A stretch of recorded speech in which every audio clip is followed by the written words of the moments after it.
There it is. We are live. Welcome to the Skeptoid podcast 15th birthday live stream celebration. Yay! Yay! So to get things kicked off, I thought I was going to share something extra special with you. I am here in Central Oregon in the woods because I have heard that there is a big...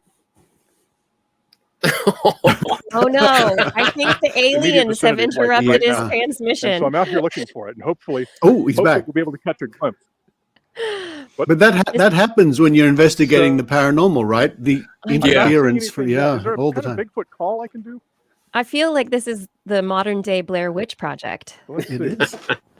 It's the modern day In Search Of. Well, let's hope it doesn't turn into... Well, you probably hope it turns into that. I don't, though. So...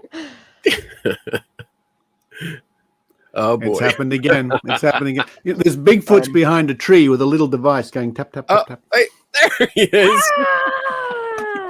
It's Brian, you found Bigfoot. I know it's very elusive. Yes, right. What? Look behind you. Sorry, I didn't hear you. Oh, behind you. Well, there's nothing there now. You said you saw it, huh? That's amazing. I think you're pulling my leg. I'm still not seeing a Bigfoot of any kind. Well, really? I'm sorry, guys. I think the big guy has stiffed us, so I'm just gonna head back on into the studio here. So I think that's a good idea. Alexa, cut me off, and I'll see you in 2 minutes. Oh my goodness! Oh my goodness!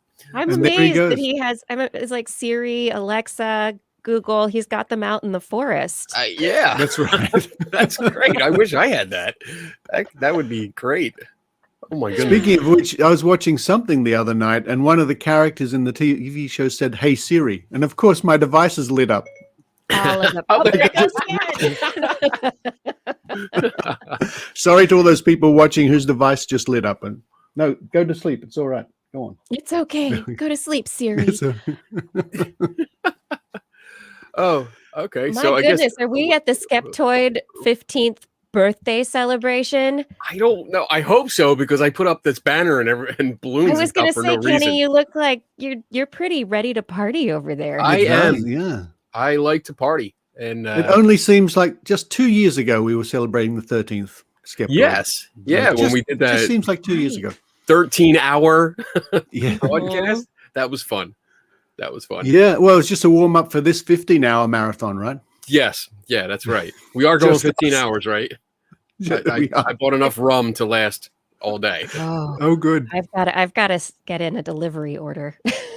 Deliver me all the booze. There he is.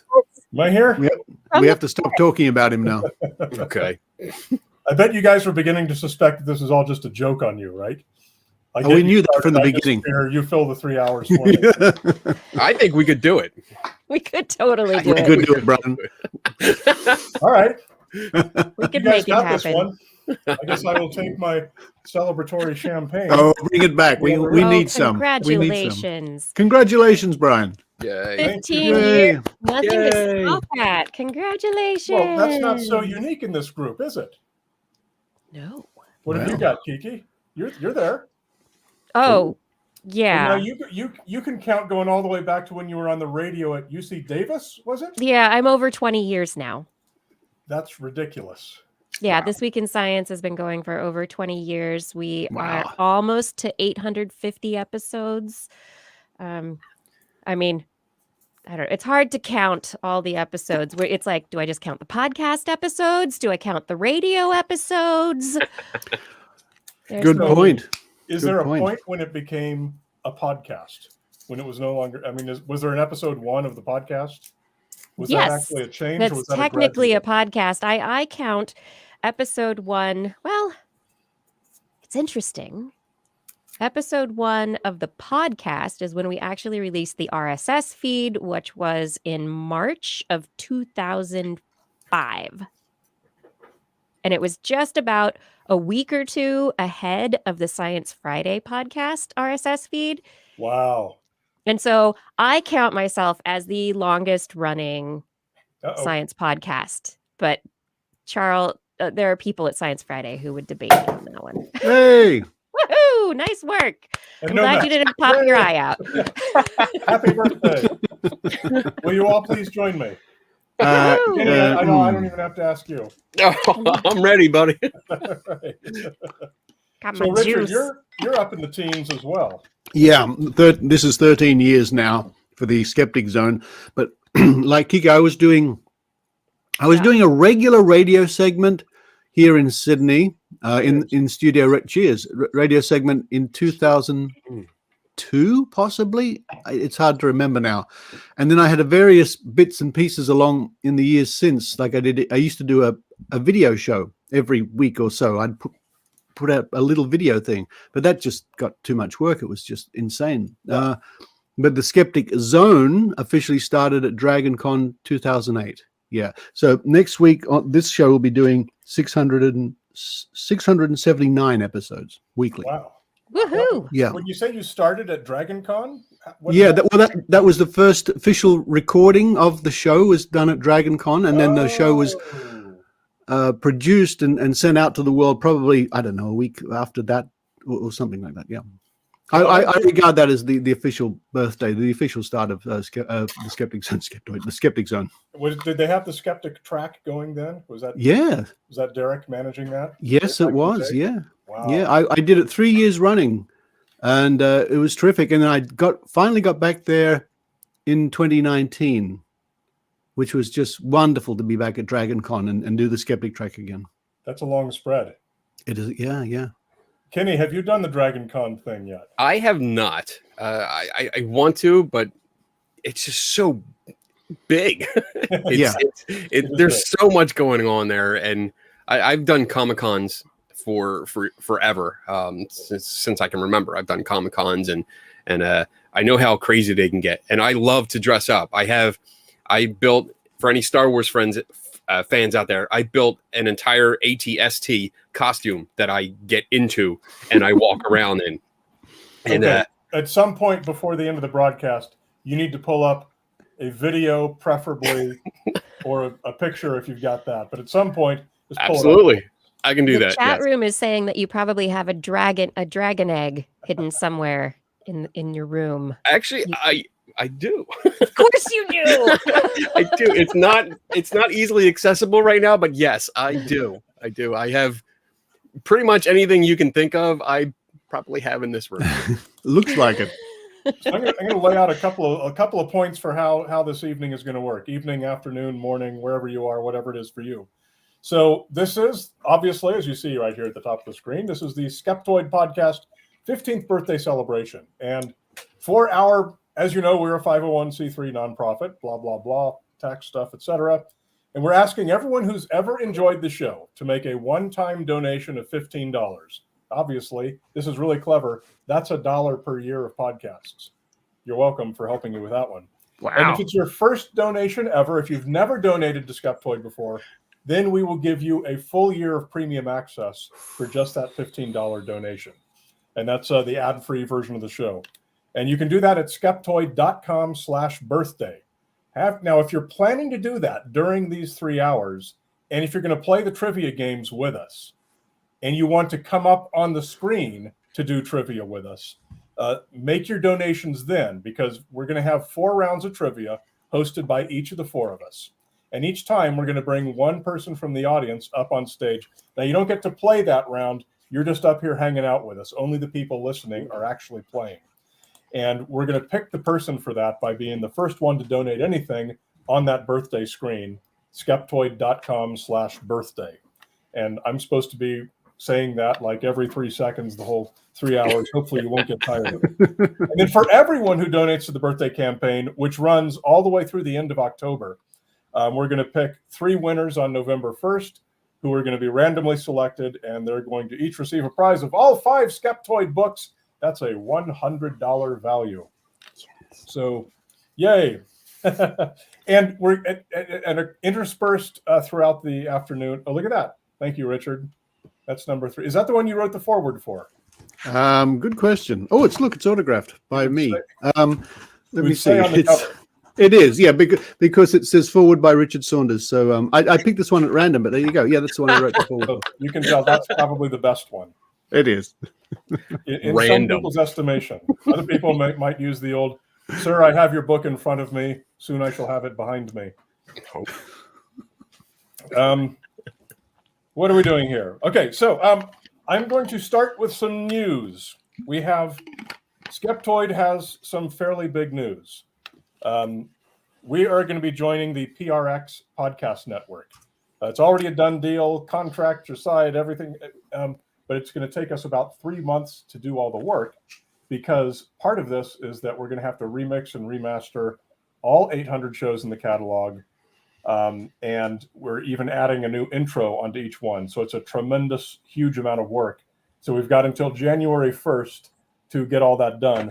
Beginning January 1st, you should be able to find Skeptoid on the NPR One app, and we'll basically be out there with the NPR family of podcasts. So that's obviously a huge jump for us in the number of people who will get to hear the show and be exposed to it. And That's great. We're super, super, super excited. Awesome. We're going to have the same exact model as before. We're still going to be a member-supported nonprofit. We don't go through national public media or anything like that, because we're not actually an NPR radio station. So we work a little bit different. Are you tempted, Brian? Sorry to cut in on you. Are you tempted to re-record some of the earlier ones now that you've got a better recording environment? I'm often tempted to do that, and I have recorded some of them. Some of the very earliest ones that had something that was really bad, I would go back and re-edit and re-record a few of them. But a lot of the early ones, they just have bad sound, but probably not going to have the bandwidth to re-record those for that alone. But yeah, definitely. But even still, re-recording them, I mean, it's not rewriting them or re-researching. It's not rewriting. It's just because I know some of the earlier ones when you were just getting going, and you can hear it because, you know, me especially doing a podcast every week, I listen very carefully. And the information is great. You don't change the information, but it's just the environment you're recording in and your relatively naive presentation skills in those days. Not the information, it's the intonation. Yes. Very good. That's No, a good question. Of the four of us, how many of us regularly listen to our own show?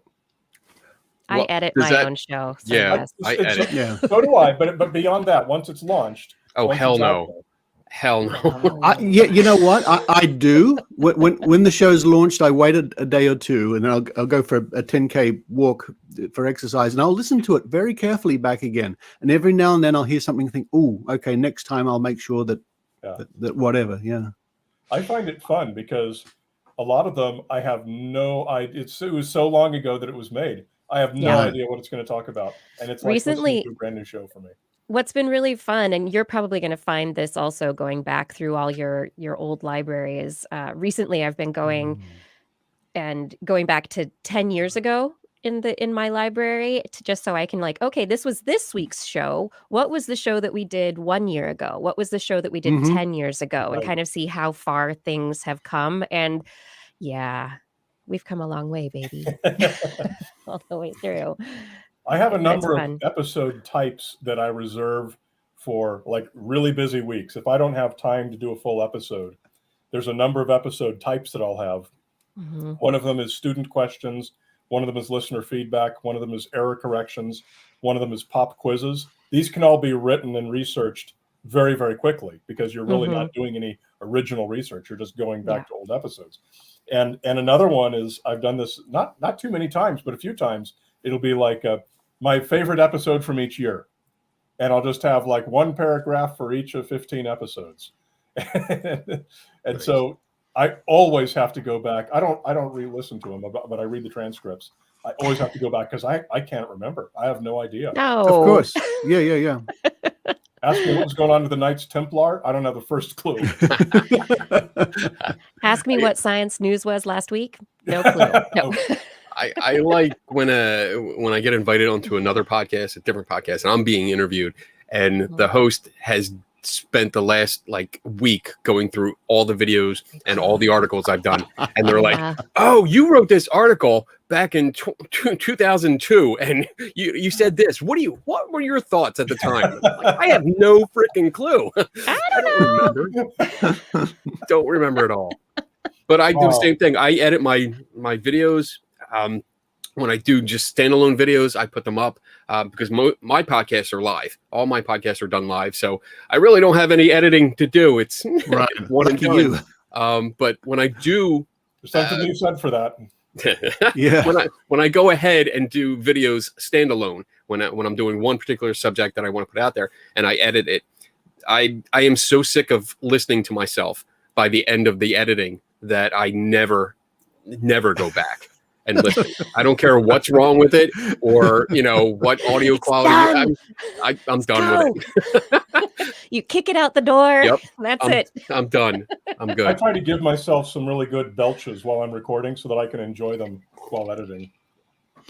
Well, even It's my guess birthday. I can say that, everyone. You can say that, yeah. even the Say what I videos that I want. do that are not live, I think mine are still raw. I don't go for the very clean cut, smooth video. I do it completely raw, and my mistakes are I leave them in because I think it shows that I'm not this perfect person, and I make a lot of mistakes, and I can screw up too. And I like to make fun of myself because, I mean, obviously I'm wearing a tiara for your birthday celebration, so I don't mind making fun of myself, and I guess it helps me relate better to the people that are watching. So I don't do much editing, just a little bit. Okay, we're going to move on to the next thing now, which is our director of development, Linda Orsoletto, is going to pop on for a moment and say something. I don't even know what, because I've been busy on other things. So, Linda, are you ready? You're here. I will shut up. This is Linda, everyone. Hello, everybody. Hello. Happy birthday to you. Happy birthday to us. Yay! Yes, hello. Happy birthday to us. Hi, I'm Linda Orsoletto. I'm the director of development here for Skeptoid. So you've probably seen me a little bit or recognize my name. So thanks so much for joining us today. I would not be doing my job if I didn't ask for a gift for us for our birthday. We've already raised more than $10,000 for our campaign. So thank you for that. But I have a goal for you guys. I want to raise $1,515 each hour. You think you guys can do that? I think you can. And Brian, do you have that nifty pair of Skeptoid socks? Ah, the socks, I do. Here. Yes. Yes. So if you give $150 or more, you will get a pair of Skeptoid socks. We'll mail them to you. But we can't mail them to you if you don't give us your address. And so can I give away the surprise, though, Brian? There's something special about these socks coming up. There is? Brian's worn each pair. He doesn't know. Brian is going to put them on and walk to your They are house. not used socks. They're not used socks. They're not touched by Brian. Except these. These are touched by Brian. Who wants these? Extra big donation gets these. What's the surprise about the socks? I have no idea. Well, Ideally, because when you get socks, you don't want there to be any surprise. Let you do that. I don't know what it is. How can I do the trivia? The trivia. Oh, yeah. That's coming up. Okay. That's not really about the socks, though. It's not a surprise about the socks. I'll just let you guys. It's not something that will alarm you when you put your foot in what you're doing, but go to skeptoid.com/birthday and make your donation, and I'll keep an eye on how we're doing with our goal, but let's make that 15-15 this hour. Okay, so here's how that is going to work. If you want to, so the way the trivia games are going to work, just to reiterate, everyone's going to answer, if you want to play the game, answer the trivia questions as quickly as you can in the chat window. Now, we tested this on Facebook and on YouTube and on mobile devices and on desktop, and it doesn't seem to make much difference. You can't say that one is faster than the other. So it's the first person to get their answer in who wins that question. So it'll be 4 rounds, 15 questions each. The first person to get any question right gets a pair of socks. So limit 1 per customer. So if five different people give the first answer, then we're going to send out 5 pairs of socks for that round. Nice. The winner of each round, which is the one person of you who answers the most questions right, is going to get their choice of whatever you want from the Skeptoid store, skeptoid.com/store. So that's how to play the game. If you want to be up here with us and just make snide comments and say goofy things about the people playing, then make a donation starting right now at skeptoid.com/birthday. We're going to give it a minute or two here, and the first person that makes any donation gets to be invited up here on stage with us. And we have that because there is there's a little link that we're going to put in the chat, and you click on that link. You have to use Chrome. I don't think it likes any other browser, or any mobile device is fine. And what? Then we'll bring you up on stage. You click that link, it puts your camera up here for us, and we can see you and put you on stage. So now see, I'm going to go to the little page where we check recent donations, which I don't have up. Oh, there it is. Let's see. And of course, we allowed for the possibility that there would not be any. There's one from 254, so that's not now. All this tells me is that you people are much more excited about playing the game and winning the socks. Well, we need to see the socks again, Brian. Can you hold them up and describe these glorious? Oh, glorious! Look at that. Richard's enthusiasm is so intoxicating. It's just for the discerning skeptic. Let's see, what do we have on here? Gosh, next time you're looking for Bigfoot and UFOs, make sure you're wearing a pair of Skeptoid socks. Aliens, Bigfoots, Stonehenge, UFO, Bigfoot, Skeptoid logo, Ghost, and then I think it just repeats those things. And it says Skeptoid down by your toes. Okay, so at this point, we are going to go ahead and start the Skeptoid trivia game to celebrate the 15th birthday. So, Dr. Kiki, you are on first. You are going to read each one of your trivia questions. Great. We got 15 of them from each of us because it's the 15th birthday. Isn't that cool? I got questions.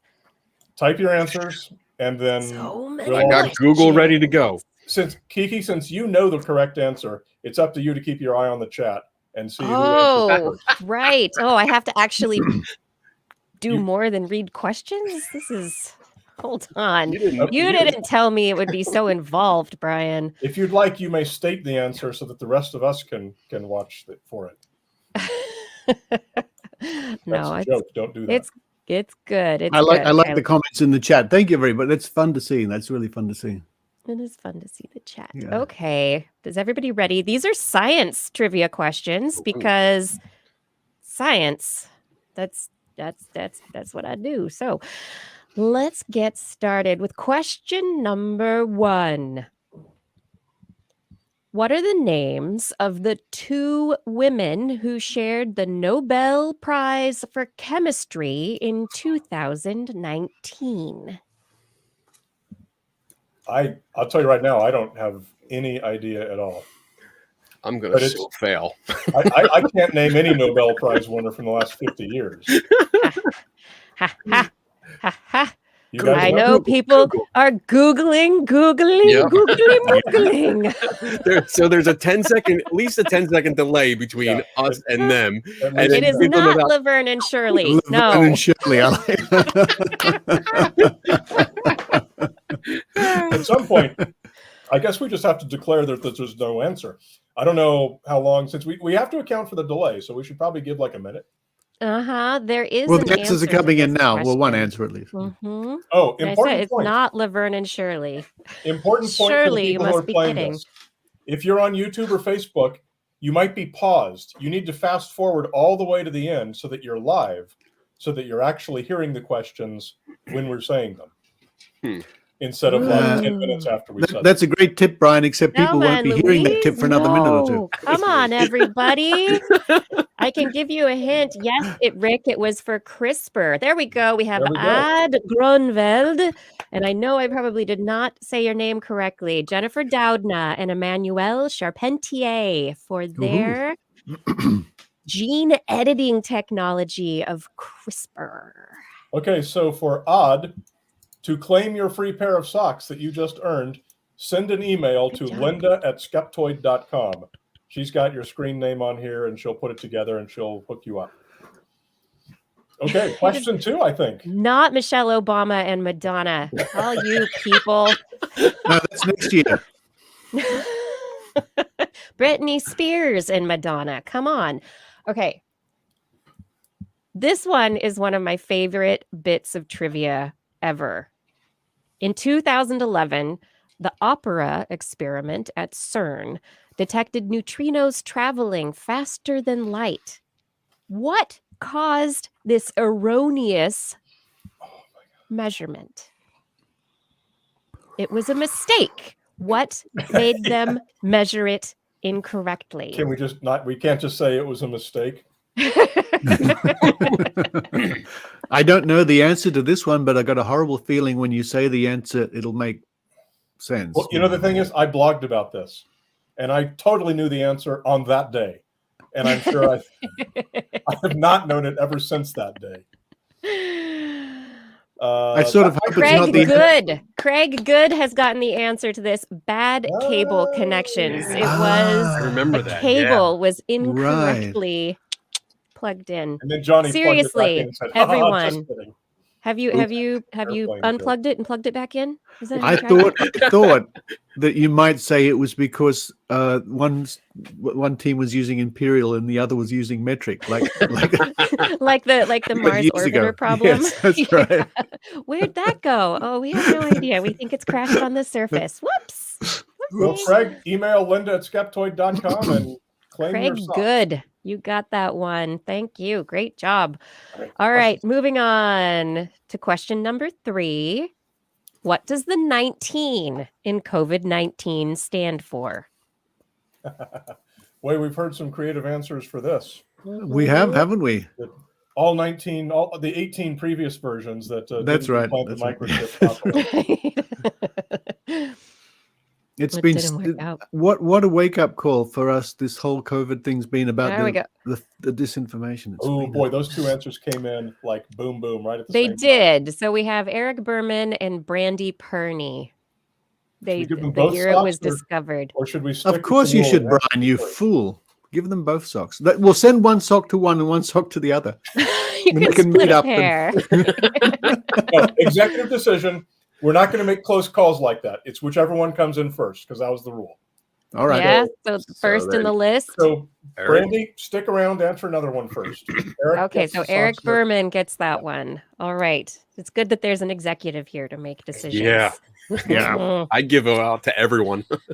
And you get a sock. Sock, and you get a sock. You get a sock. Oh, those socks cost money. And if you're around long enough, you might get a full pair. Eric makes a good point. I mean, these Skeptoid socks are very special. They go into the washing machine and they disappear. Unlike ordinary socks. Like Oh, ordinary socks. dear. Okay, good job, everyone. Let's see. How old are the footprints that were recently discovered that give us the oldest evidence of humans living in the northern hemisphere? I was looking at that number yesterday, America. and I have no idea what it is.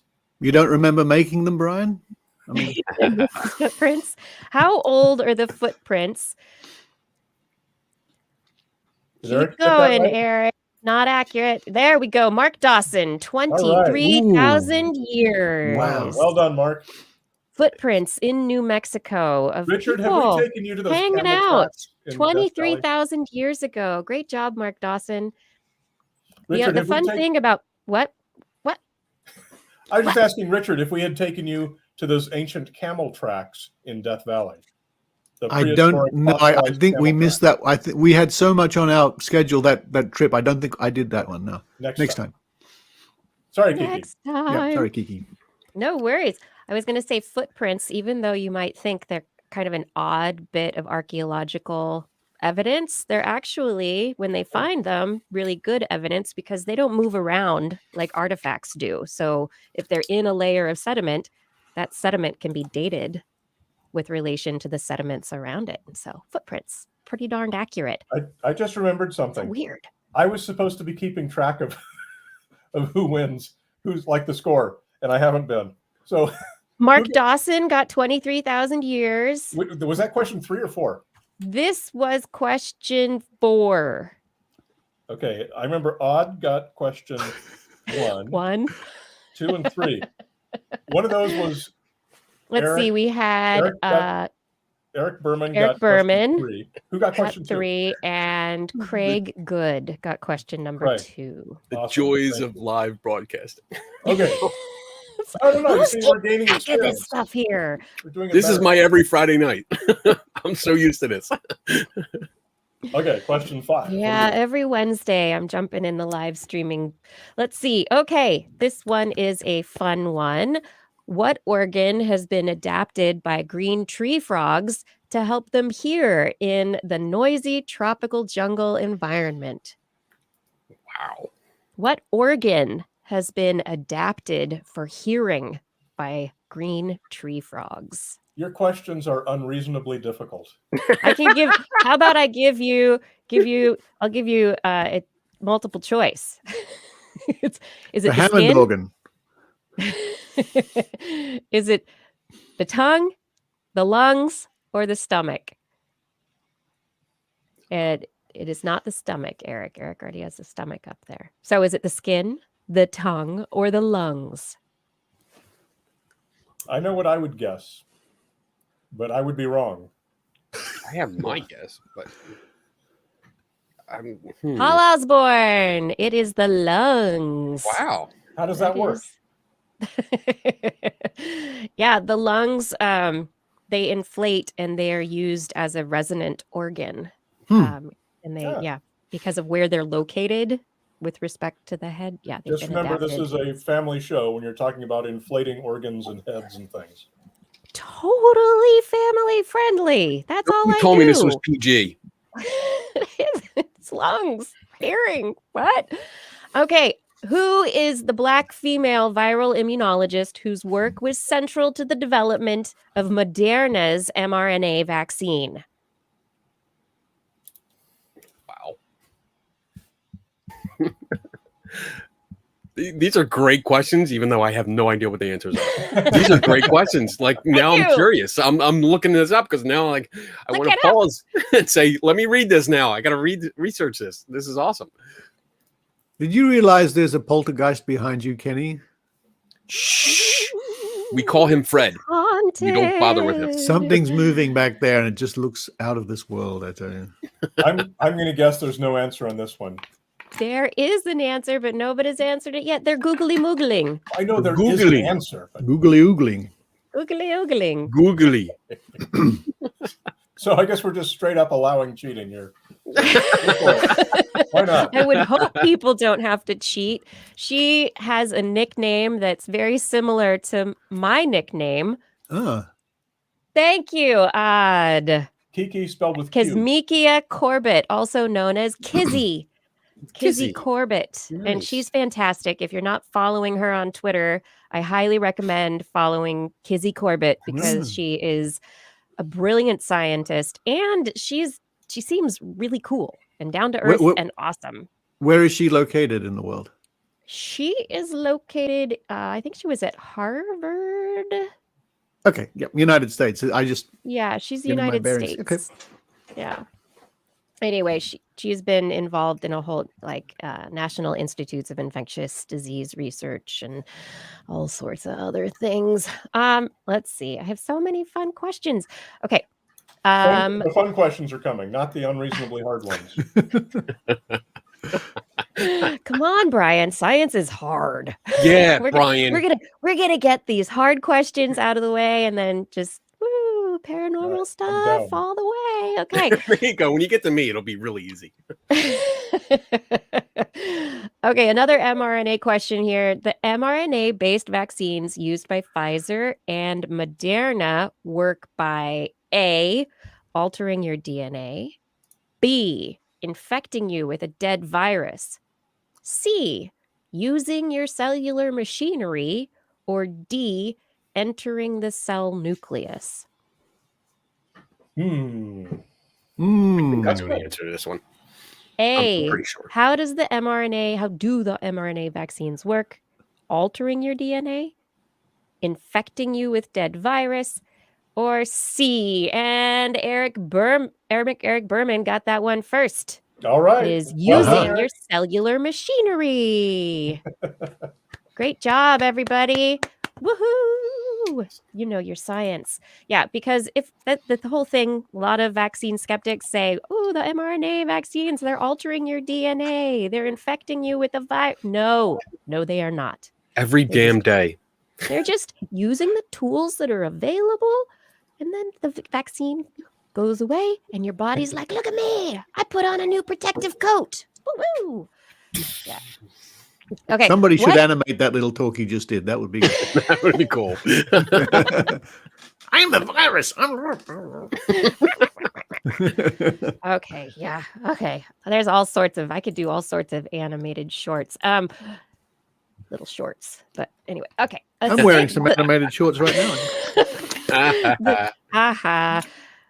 The single largest creature on Earth is an aspen grove, a slime mold, a blue whale, or a fungus. Aha. Ooh. Well, Brian's Bigfoot, maybe. Curveball there. I did an episode on this called "The Biggest, Baddest, and the Oldest." Of course you did. I did the biggest living creatures, the baddest, like the most toxic living creatures, and then the oldest living creatures. And oh my gosh, all of those questions are so complicated because you have to have so many little provisos and so many. Yeah. Oh my gosh, it's odd again who gets in there barely ahead of some other people with bufungus. It's a big fungus. It's a bufungus. It's a bufungus. Yes, and I believe this giant fungus is here in Oregon. Actually. It is. Have you been there? I have not been to it yet. It is we on both my live list in Oregon. of trips to take. I drove right by it and didn't have time, and so I'm like totally stoked. I got to go. I guess there's nothing really to see because it's basically in the ground. I can say, "Hey, I'm here." I could have just done that out in front of my house right now. I could have said, "Hey, I'm here at the humongous fungus." At the humongous fungus. You never know. Okay, this one is a fun question. What happens when a sea slug's head is cut off? The head grows a body. The head and body die.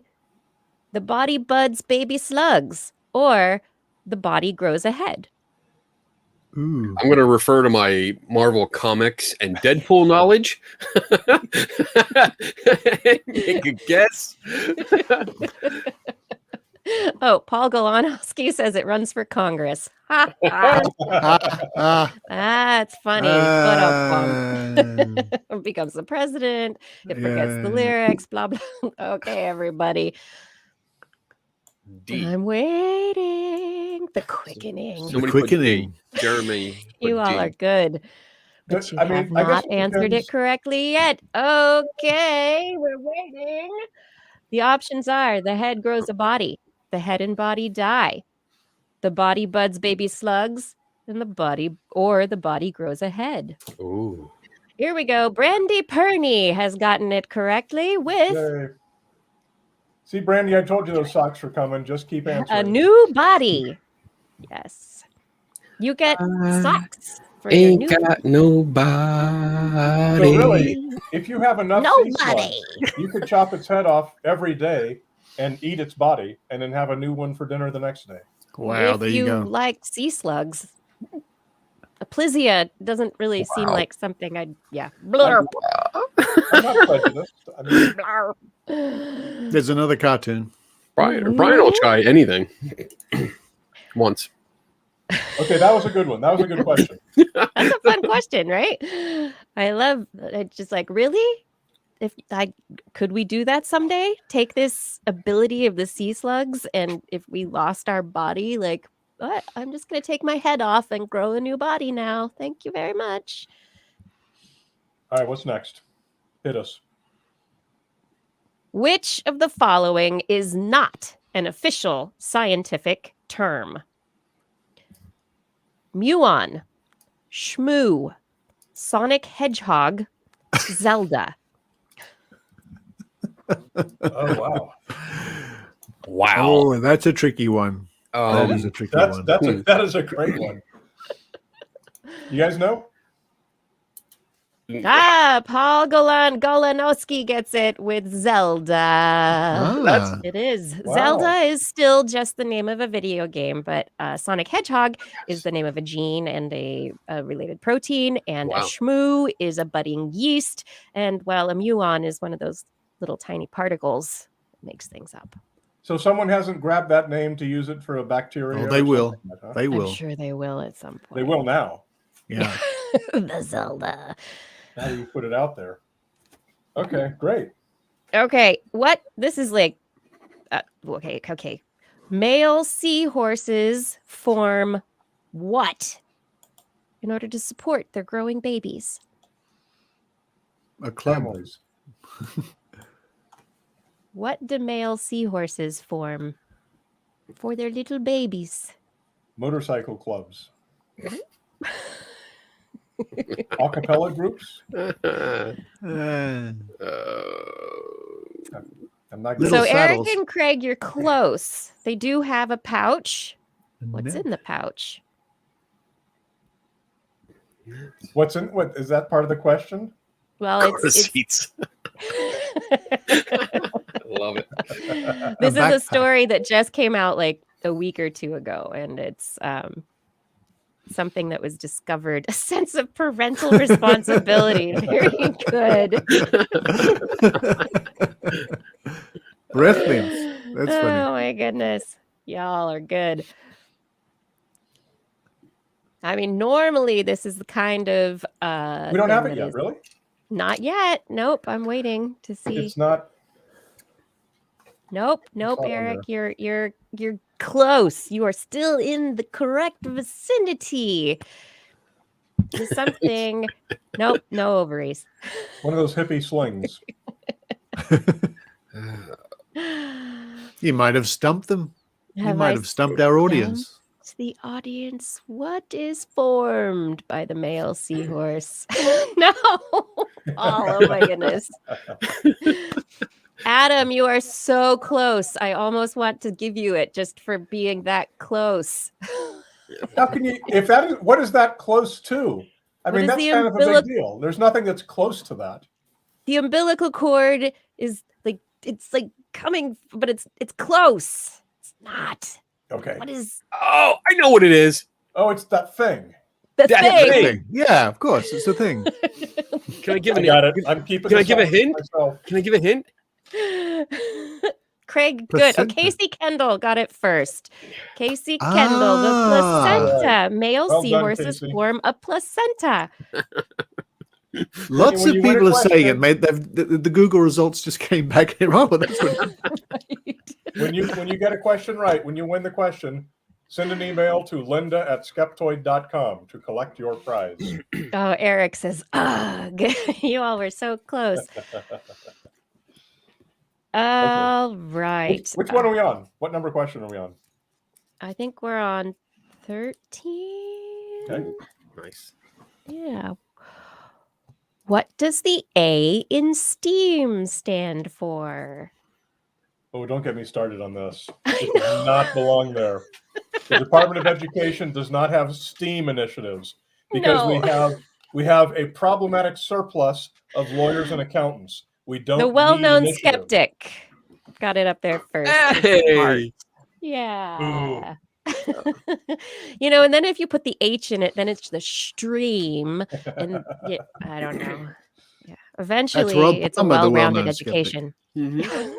Brandy up, gets Rob? a sock for each foot. Yeah, that's Rob. He's going to be interviewing John Delancey, Q from Star Trek, coming up very soon. Oh, cool. I'm jealous. I think he's a good actor. I really enjoy his performances. They're really funny. That's good stuff. Craig, I will fight you on that. It does belong. It does. It Art is doesn't. so We do not important. have a surplus. We have a strategic shortage of STEM graduates, and we have a problematic surplus of arts graduates. Arts is basically lawyers and accountants, but it also includes MBAs and the performing arts and everything. We have too many people graduating with those degrees and not enough jobs for them. That's why the Department of Education has STEM initiatives and not STEAM initiatives. We don't need to spend money to encourage people to do something that they're already doing too much of. We could debate this for the next 2 hours and 15 minutes, Brian. Love this. This is like celebrity death match. I'm so excited. But without arts and communications, when would you get people interested in the sciences to go into those fields to study them in the first place? Nobody is saying they're not important. You're making a straw man argument. Nobody's saying they're not important. It's that we do not need people to quit out of a STEM major and get a degree in arts majors to meet the strategic needs of the country. But not everybody needs to be a STEM major. Maybe we don't even need to be pushing STEM education. That's another straw man argument. I didn't say everybody must be a STEM graduate. We need more of them. That's all there is to it. We need more artists as well. I mean, I want more animated films. I need to do animated shorts. So come on. Hey, Richard, how you doing? I'm doing well. I was just admiring your Ghostbuster sign back there, and thank you. I love your soundproofing behind you. That's awesome. Come to that.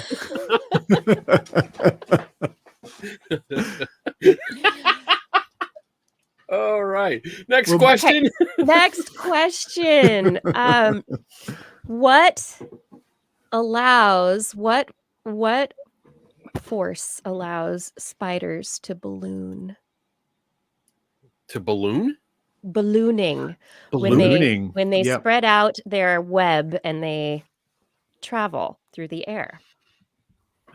What allows force? I didn't know it was called that. Yes. I love the show. I'm learning so much. Flying spiders, right? You're out walking, suddenly some spiders fly into your face. That's Ooh. Oh, there we wait. Hold, did I get it? Casey Kendall. Oh, it's electromagnetic. It's electricity. Yes. Electric charge. Wow. How does that work? Yeah, so it's very little batteries. Little batteries.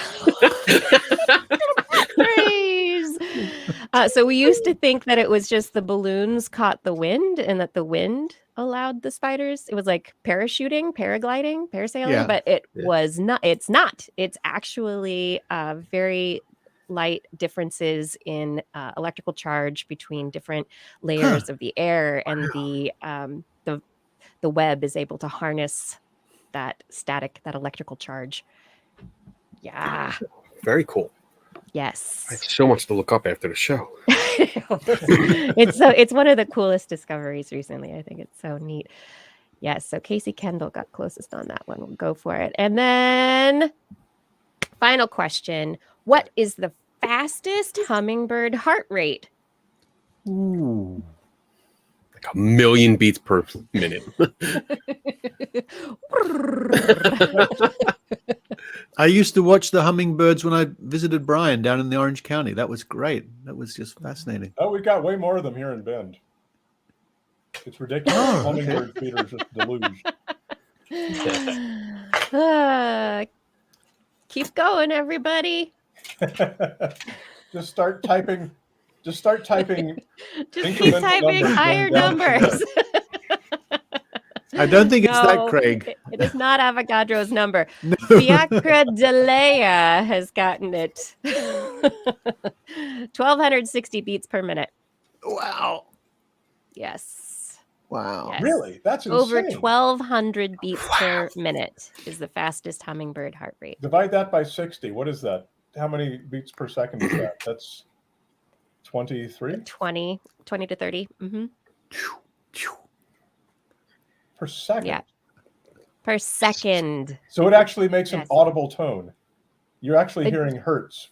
How many valves do they have in their heart? You're not actually hearing what you think is like, the flapping of their wings. It's just their heart humming. Yes. You know this. How many valves do they have in their heart? How many Look valves? It up, Brian. Yeah. Look it up. Oh, the hummingbird heart is different. That it's not the same as. Yeah, it's not the same as a mammalian. It's not the same mechanism. Well, I'm not surprised. But if it has 2 valves, then you're hearing 60 hertz, right? What? Wait, I need a picture of the hummingbird heart. Not hummingbirds. Oh, because these are pretty hummingbirds. This is Now I'm Dr. Kiki's PhD, googly-moogling. everyone, is bird anatomy, right? Or is it just bird brain anatomy? I did bird anatomy, but that wasn't my focus. But focus was bird brain anatomy, bird behavior, neurophysiology, bird brains. Bird That's brain. what I like. Whew. Okay, What was let's that? see. Ooh, Kenny, was that a final swig of? What are you Oh, drinking there, Kenny? Okay. I am making, this is my specialty. What So is? it's tea, lemonade, and Kraken rum. Ooh, With- wait. I Yes. think we need to Tea, request the lemonade, winner. and Kraken? Yeah, And try, because I know the taste of Kraken. it's good. I will have to try. I'm Black requesting tea? the winner. When we eventually meet at a conference sometime, I will make it for you. And we will Okay. drink and we will have fun and we will talk science and like it. drink. We will toast the demise of Brian Dunning. That's what When we'll you do. see Kenny at a conference, you will drink. I can confirm that. He can confirm that personally.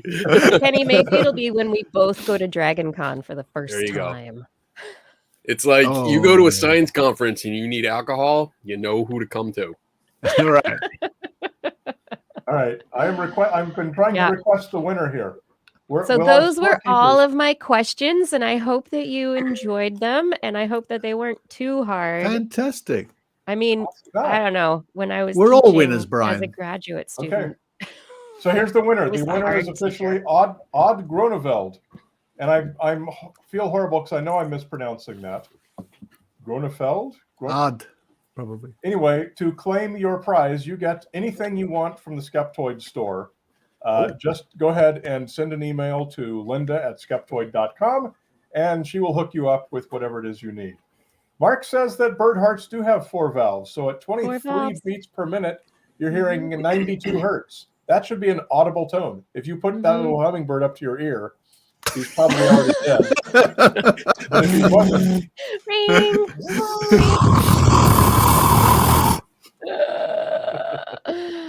all right, what are we doing now? Trivia 1. Congratulations to Odd. So, next thing we're doing is I have an Dutch. update on Woohoo! Nice science work. friction. Good job on the science. You're forgiven. Dutch is hard. I know Dutch is hard because if you go to Amsterdam and you try to speak Dutch to anyone at a Starbucks or something, you got your little Let's Go book, and you're looking like an idiot. They just say, dude, speak English. You're embarrassing all of us. And they speak it like, I want to ask, oh, so what part of LA are you from? It's amazing how well Dutch people speak English. Okay, so update on the movie, Science Friction. Yes. So, after almost a year and a half, we finally have insurance for Science Friction. I'm not going to go about how we ended up getting it. We had to do a big end run and get very creative. But since we have the kind of insurance that you have to have to release a movie where you talk about living people and companies and things like that. In this case, we criticize TV studios and the TV networks and movie studios. So we're finally covered, and we can now release the film safely and legally. We have all the clearances we need. And so we will be releasing Science Friction. We're going to release it independently. So it's going to go out to the streaming services. And it's not going to start on the major streaming services. Unfortunately, the insurance we got doesn't let us in the door of like Netflix and stuff like that. But we can still get there. You start at the streaming services, and then it's a matter for the algorithms to take over. How popular this movie, how many people are watching it, sharing it, rating it, that sort of thing. And then we can move up from there. So I don't know yet when all of that is going to happen. It's probably a several months long process until we get it distributed out to all of the portals where these places buy their movies from. But we are finally greenlit on that, which is huge. And it's a tremendous relief for me because Fantastic. all of these donors, they donated hundreds of thousands of dollars for the production cost of this movie. And as far as they know, I went to Hawaii and had Mai Tais on that because no movie was I knew I saw you there. So anyway, yes, that's good news. So I'm very excited to announce that. The second announcement that I have is, if you haven't heard about it, the next 2 weeks, starting at the 10th, going the 10th through the 24th of October, I'm doing my Skeptoid Whistle Stop Tour, where I'm visiting 14 U.S. cities in 14 nights, just driving this enormous loop all the way around the country. And every event is free. I'm either showing science fiction, or I'm giving one of my live shows, or a couple places I think we're even just doing a pub night, a meet and greet kind of pub night thing. So come to skeptoid.com/events if you want to see if your city is on that tour, and if it is, where and when you should show up, because I would love to see you there and shake your hands and have you buy me a beer after my 12-hour drive that day. So skeptoid.com events for the 2021 Whistle Stop Tour. Yes, I am triple vaccinated. In fact, I got my third booster COVID vaccine and my flu vaccine both yesterday, one in each shoulder. So I'm not, I don't have autism yet. It's coming. I can feel it. And you're not on the couch. Yet. You're like, you look hale and hearty. You're not like on the couch wrapped in a blanket. No. I have no explanation. I had no reaction at all to either of the It's the lighting, and he's not wearing pants. That's right. But later he'll be under the table. It's okay. You're half right. So, Brian, this is just a warm-up. You're just testing the waters for the great Skeptoid Skeptic Zone 2023 tour of North America, right? Yes. Yes. Which we are also paying for out of the goodness of our hearts. Okay, so anyway, we're on to trivia round number 2. And who did I say? Is this Kenny or Richard? I don't know. I'll go. You go. Richard probably has good questions. Mine are going to be all paranormal, ghost hunting kind of related, and we'll see if we can stump. I'm probably going to stump more people than Kiki. We'll see. All right. So you stumped me with practically every question, so that'll be quite a trick. All right. So let's see. My first question is a UFO question. So in December of 2020, the magazine Popular Mechanics ran an article titled "Leaked Government Photos Shows Motionless Cube-Shaped UFO." In the article, a photo of an alleged UFO was taken from the rear seat of an FA-18 Super Hornet. And this UFO was quickly identified by both myself and Mick West, who is the UFO awesome guy ever. So my question is, what was the UFO? The UFO awesome guy ever. Was it the UFO awesome ever? Mick West is awesome. If people aren't following Mick West, then follow Mick West. He's great value. He's Absolutely fantastic. The way he dissects things the is correct fantastic. answers came flying in very quickly. Let's see. I'm not saying. Chewy. Oh, there it is. Wait. I see it. Chewy. 1990. Yep. Chewy 1990. Well done, sir. And in fact, it was this balloon. It was this very balloon, not this exact balloon, but this is the balloon that was captured in the photograph. I was going to say, I mean, if you have a balloon that magically stays filled with helium that stays good for as long as that is. That in itself deserves to be in a museum. There are tracking clubs that have small trackers, and they put on half inflated balloons and they release them. And there's clubs where you can track them all over the world. And if I send like this balloon here, you can see it's barely inflated. Most of it's not there. But if I let this go, it will rise up. And as it goes up in the atmosphere, it will expand, but it won't pop. Mm-hmm. And this can stay up there for months, and you can track it. There's software that you can go to and track it all over the place. And there's clubs. And I found out about this, and I was like, wow, this is really cool. And in addition to regular balloons specifically for that hobby, a lot of the people that don't have a lot of money that are in those clubs use regular Mylar balloons and send them up. But I was able to actually enhance. Not put Mylar into the. Don't release your Mylar balloons. I agree. Because they get into flight traffic, and then sometimes they come down and they get eaten by animals, and other times they land on electrical wires and cause shorts. And Mylar balloons are a big issue. But you don't. But when we were all growing up over the decades, there'd be regularly events where they'd release thousands of helium balloons in the air. Congratulations, big celebration. So many. They've stopped doing that surely by now. That doesn't go on anymore. I don't know. I grew up sailing a lot, and we had a silly little kind of a cheap weather radar on the sailboat. I'm sorry, not a weather radar. It was like a ship radar. It was supposed to tell you if there's other boats in the vicinity. And Mylar balloons, oh my God, they show up like the friggin' Titanic. We would get radar signals from Mylar balloons that were floating in the water.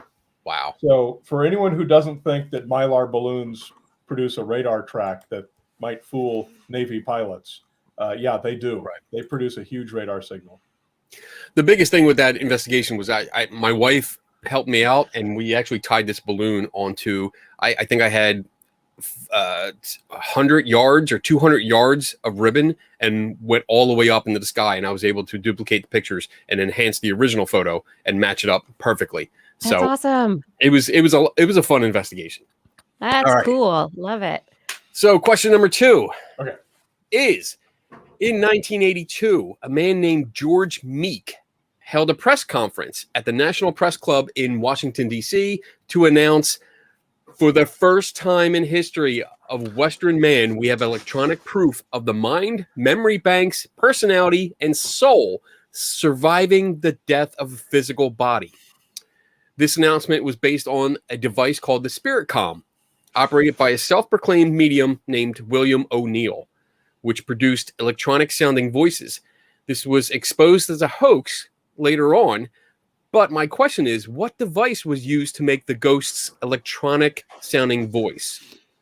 And I'll also give you a hint. There were various VHS tapes, recordings of the gentleman, William O'Neill, making these recordings, and you hear two-way communication. He's asking questions, and his electronic sounding voice is answering him.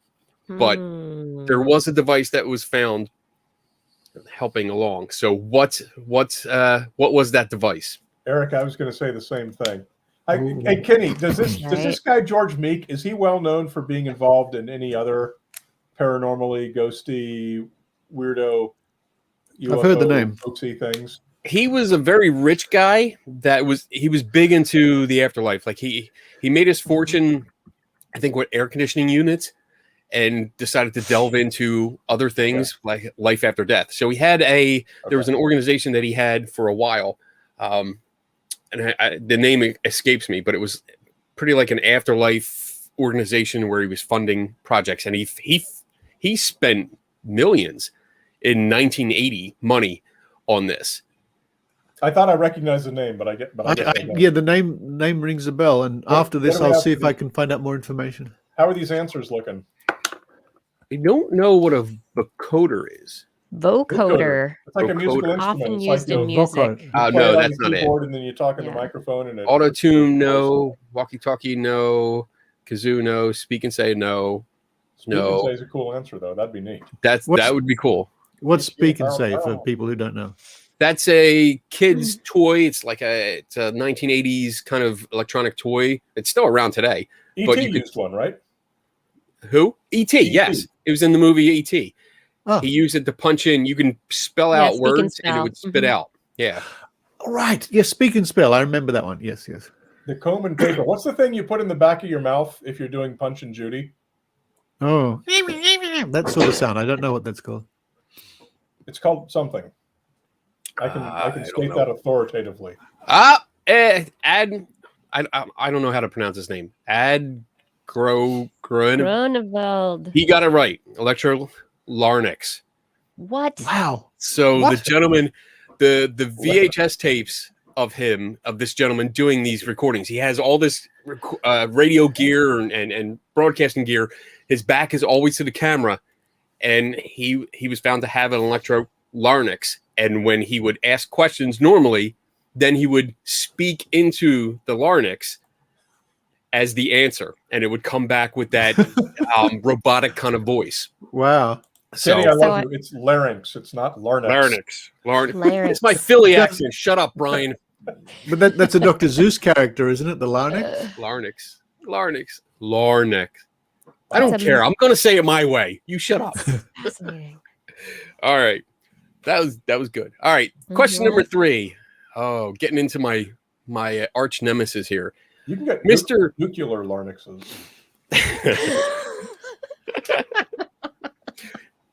All right. Question 3 is Zach Baggins from Ghost Adventures. He published a horrible book at the end of 2019 called Ghost Hunting for Dummies, which is kind of fitting. What well-known skeptical author did Baggins or his ghostwriter, and we can get into that in a minute, what well-known skeptical author did they plagiarize an entire chapter from to include in the book? I can hear my wife laughing. Isn't that authors plural? Well, yes, but there's a lot of authors, but there's a well-known skeptical author that was plagiarized. And the entire chapter, literally the entire chapter of the book, was lit right from this other guy's book. I remember that well. He's someone that probably most of you know his name, and you can probably guess and have a fair chance. Yes. Who writes a lot Not of Sagan. books in our? Not James Randi.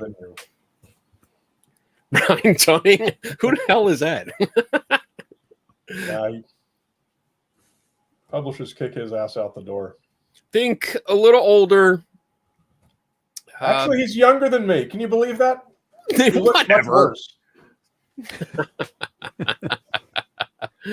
Let's see, Brendan Sherman. Nope. Maybe he's not as well known as I thought. He is what? Think of slightly receding hairline. Yeah. Oh wait. Are you talking about the other guy? I don't know what guy you're talking about. I know what I'm talking about. Okay, I was talking about Radford, but you're talking No, about it's not Radford. Person. Nope. Did I know who it's you close. mean? You're getting close. Slightly receding hairline. Slightly. I did a hint, not a giveaway. Not Dawkins, not Stephen Novella. Think of the whole tough guy persona and driving a riverboat in Alaska. We're talking like been in the thing for 50 years. You know he's got a Saturday Night Special and a shoulder holster, but he probably doesn't. Hyman. Wow. No, not Hyman. Not Hyman. Kreskin. No, not Kreskin. I have an autographed ESP board game from Kreskin. Really? Yeah. That lives in Buffalo, New York, if that's a help. There you go. Well-known skeptic got it. Joe Nickel. Of course, Joe. Yeah. Well done, sir. Of course. Joe Nickel. Yes. I read this book. I went through it and I was disgusted because the amount of plagiarized, the entire book is plagiarized. It's like cover to cover. But I skipped ahead to a photography section because that's what I love and that's near and dear to my heart. That's what I do. The first line, literally the first line I read it, I said, I've read this before, turned around, picked the book out of my shelf, opened it up, and I went page by page, line by line. Everything. He didn't change a thing. Just copied and pasted right into his own book. I've got That's one of awful. Joe's nickels around here somewhere, but I couldn't find it. Horrible. All right, good one, Rob. You Googled that. A lot of these, give you a hint. If you look up some of my articles on Skeptical Inquirer, you'll get the answers to these. All right, so question number 4. This is a pretty good one. Where is the only legally haunted house in America? Legally haunted. Legally haunted. Is there like a registrar of haunted homes? No. Yeah, But there was a court legally. case. A court case. Does this have to do with the realtors listing them and disclosing? A lot of it came from this. This is the origin of it. Not Windsor House, not Salem. not Can you give Pierre. us a hint? Is it like a current residential house, or is it like something that's like kind of a national landmark or something like that? It's a residential house. It's still lived in. Okay. Not by the original owners that started this, not the Smurls. But there was a court case, and it came from a entry in Reader's Digest, which I have an original copy of, Reader's Digest, where these stories appeared in. I'm just imagining getting now close. somebody going over to a house. I'm sorry, you're gonna have to put your ghosts away. They don't have any permits. Are you registered to own those ghosts? Odd. Is that where we're AAD? Are we saying that ad or odd? How are we pronouncing that? I think it's pronounced odd. And I hope it's correct. Odd is very, very close. What town? Give me the town that it's on. That it's in. I don't know. On the Hudson. On the Hudson. So it's on the Hudson. It is on the Hudson. New York. Oh yes. Winners. Thank you, Linda, for pointing that out. When you win a question, email linda@skeptoid.com to claim your prize. Not Amityville. Nyack. There you go. Odd. You got it. Who can Google and type the quickest? He's gonna have like a week or month's worth of socks. So yeah, this case, it's called, what is it called? It's called the Stambovsky versus Ackley, or Ghostbusters ruling, and it was originally listed for sale by a Mrs. Ackley, and somebody actually, that the person that wanted to buy the house was told beforehand that it was allegedly haunted, but didn't really care. So he signed a contract, he put a down payment on it, and then his wife found out and said, no, we're not doing this. And there was a court case because he wanted to get out of the contract, and the seller would not let him.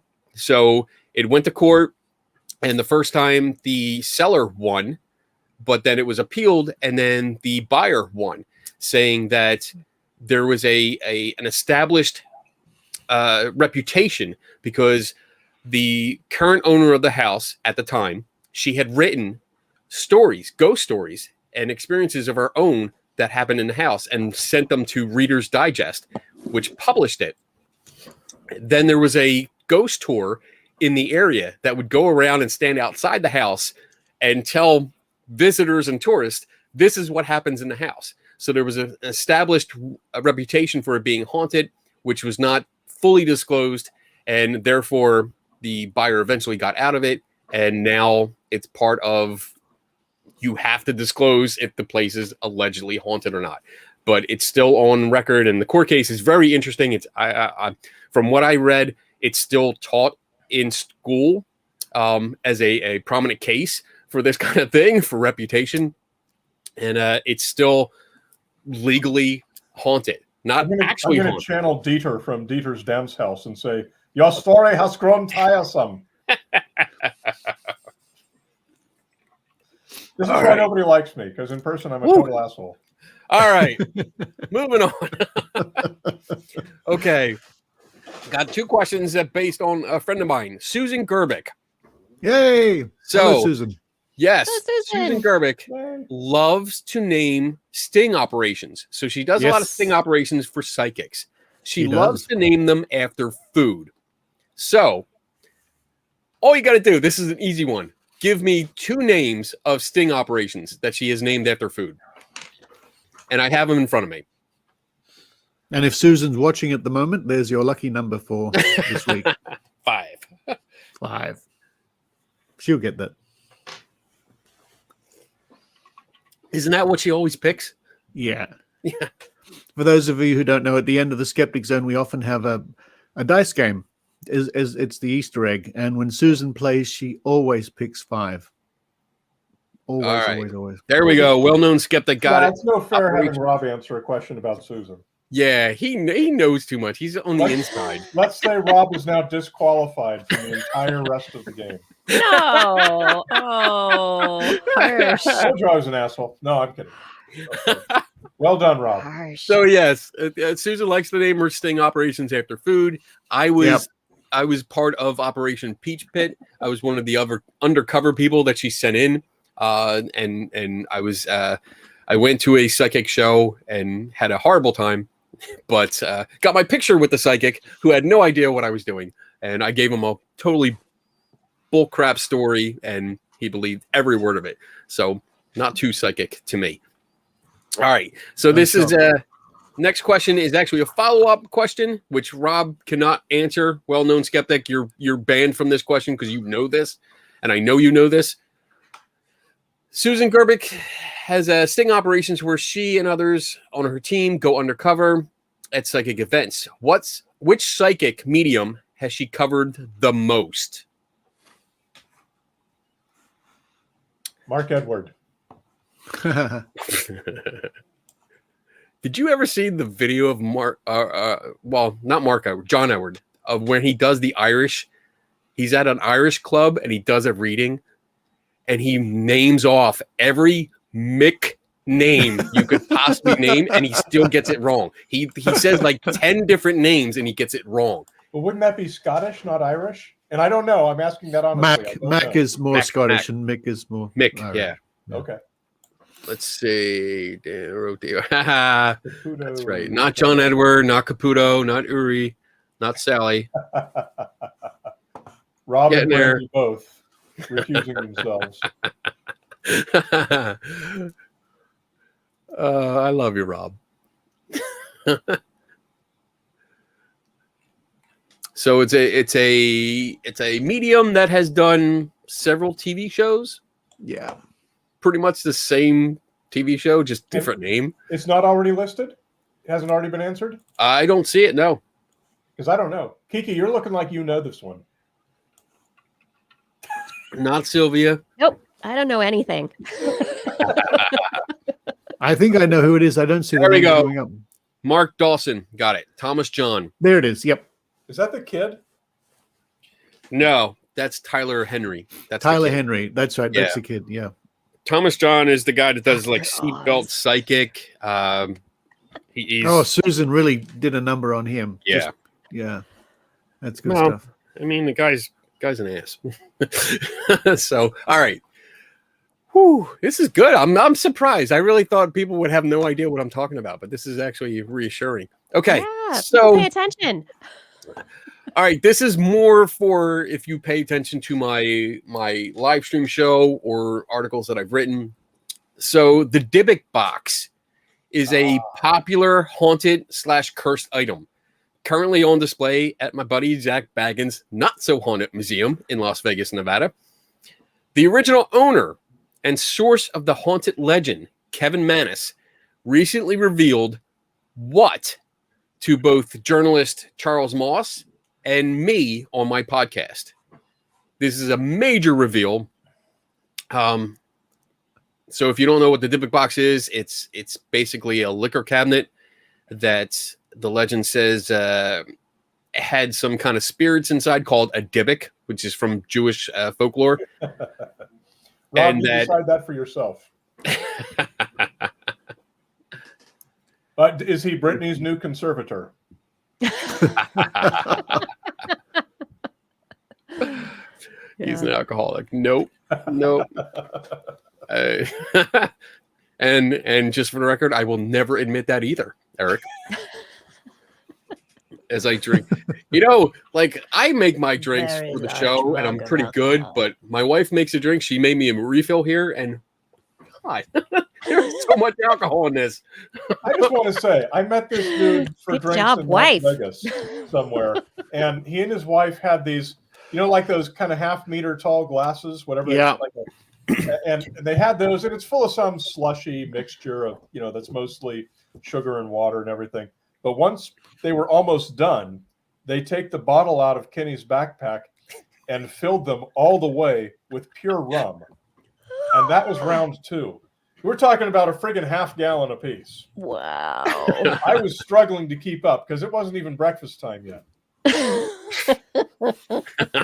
Amateur. I haven't seen the answer yet. That it contains a Mylar Batman balloon. That's a good one, Craig. Okay. I'm going to say, Rob and Brandy, you no longer need to recuse yourselves since there has been no correct answer yet. You can jump in here. Yeah. Just any questions that concern Susan Gerbic, Rob's not allowed to answer.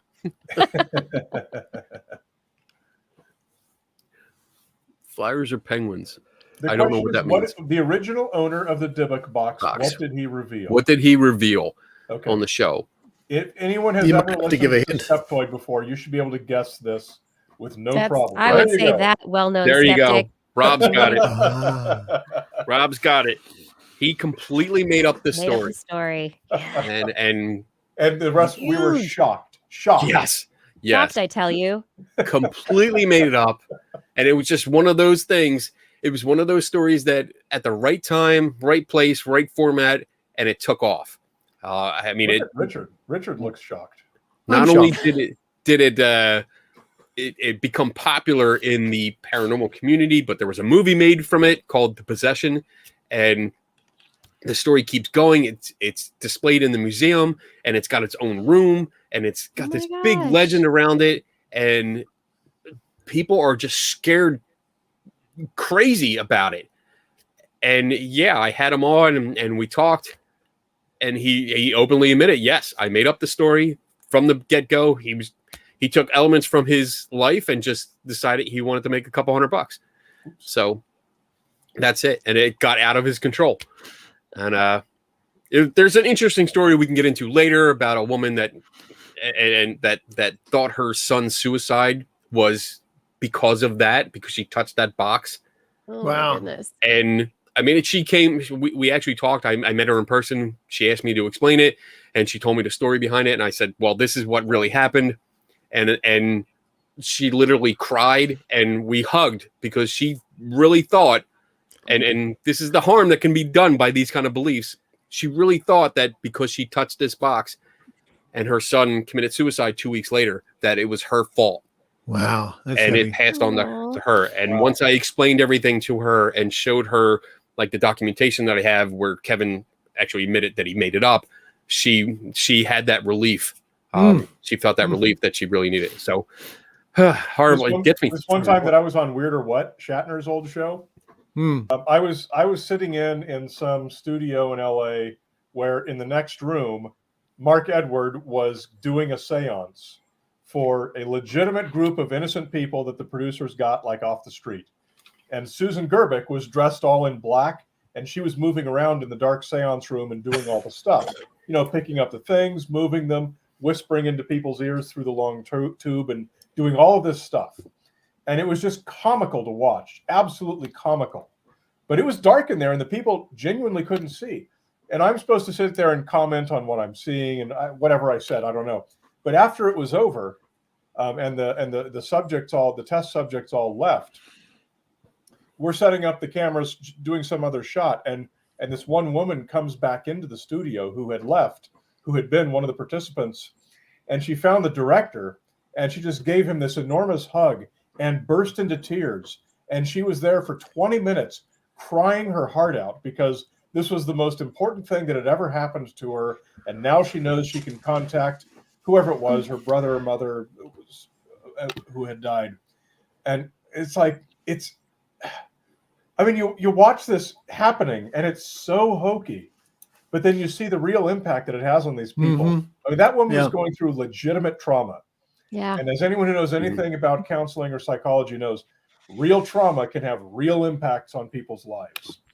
So to hell with the people that do this, that do this kind of bullshit. Yeah. Pardon my French. This is a clean tagged show, but it's bullshit. I know. You know how hard it is not to speak normally. I'm used to being more me, and I'm being good for you, Brian. Thank you. It's all your fault. All right. Next question. Yes. Good. Yes. Yes. All right. Question 8. We're on question 8. During Victorian times, Victorian seances, what substance would mediums produce that was allegedly from the spirit world? Should be an easy one. Was it in Ghostbusters? Kinda. You mean the claimed substance or the real substance? Clean. Ew. Well, ooh, Mm. that's a good question. Ah, Rob got it again. Just beat out Eric. Just beat out Ectoplasm. Ectoplasm. yeah. Sorry, I was ewing at the idea of bovine feces that Nelson came up with. Ew. I guess in certain situations you Cow had said patties. cheesecloth. Yeah. Well, actually, damn, because that's part of the next question. It's all right. I'll just go now. Thank you, everybody. Bye-bye. So who got that? Rob? Rob was Rob first, got right? that. Yeah, Rob Okay. got that. The well-known skeptic. Congratulations, good sir. So if That's you're all not right, paying Kenny, you can completely rewrite your next question in an instant, can't you? I'm sure. I just looked at the clock and we're actually running late a little bit, so we need to speed it up. So All right, so I'm going to skip that We've question been then. running late. I'm no, only no, gonna don't skip. You can't skip any questions. Okay. Just- All No right. Just speak skipping, all quickly. 15. All right. So ignoring what Richard said, what was ectoplasm usually made from? And there's several answers here. So Richard, shut up. Wait, for real? Yeah. So when spirit performers would produce ectoplasm, they would actually make some ectoplasm out of something and Yes. do it onto their victims. Yes. Wow. Okay. Yeah. There was actually okay. So I hadn't I heard guess that. I'm going to give it to Chewy, 1990, cheesecloth. But Cheesecloth, how? I'm cheesecloth, going to see above. cheesecloth. What was it? See, What do they see do? above, cheesecloth again. So What that was Yeah, he one. said it earlier, or she. And Chewy. then Chewy said it earlier. yeah, Okay. Odd actually got another one, but we'll have to give it to Chewy.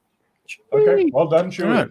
So yeah, there were several things. Cheesecloth Thank was you, the most Chewy. popular, and then there was also textile products, various textile products that was smoothed out with potato starch. And then there was other stuff there was like paper and cloth, and they would dip it in egg whites or butter muslin, Mhm. muslin, and Muslin. that would be hidden in various orifices. And I'm keeping it family friendly here. Thank you. And then it would be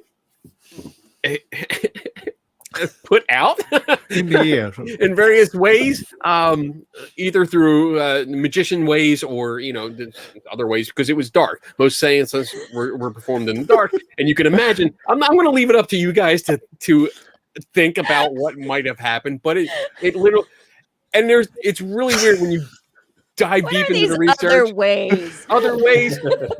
So there's Other I get- ways. I get it.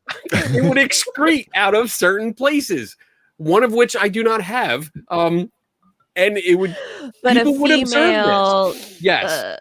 may. It would yeah, and Yes. some mediums were tested while naked, and the substance would be produced. I don't know how to say this any Oh any God, I friendlier. hope they didn't put egg white cheesecloth up. I don't. Jesus. I- Jesus. okay, I'm gonna move on to the next question because Come on. I don't know how to. I don't know how to keep going with this. No, it's not. That's not at all. All right, Just riff on this one for a little while longer. Nope. No. all right. So next question.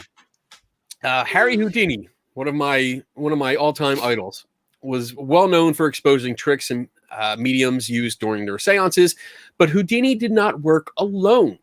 Can you name his chief assistant detective? Ooh. A very important person in our Wow. history that's often forgotten. I did not know that there was any such person. Oh, Excellent Awesome. question, sir. His name was Watson. No.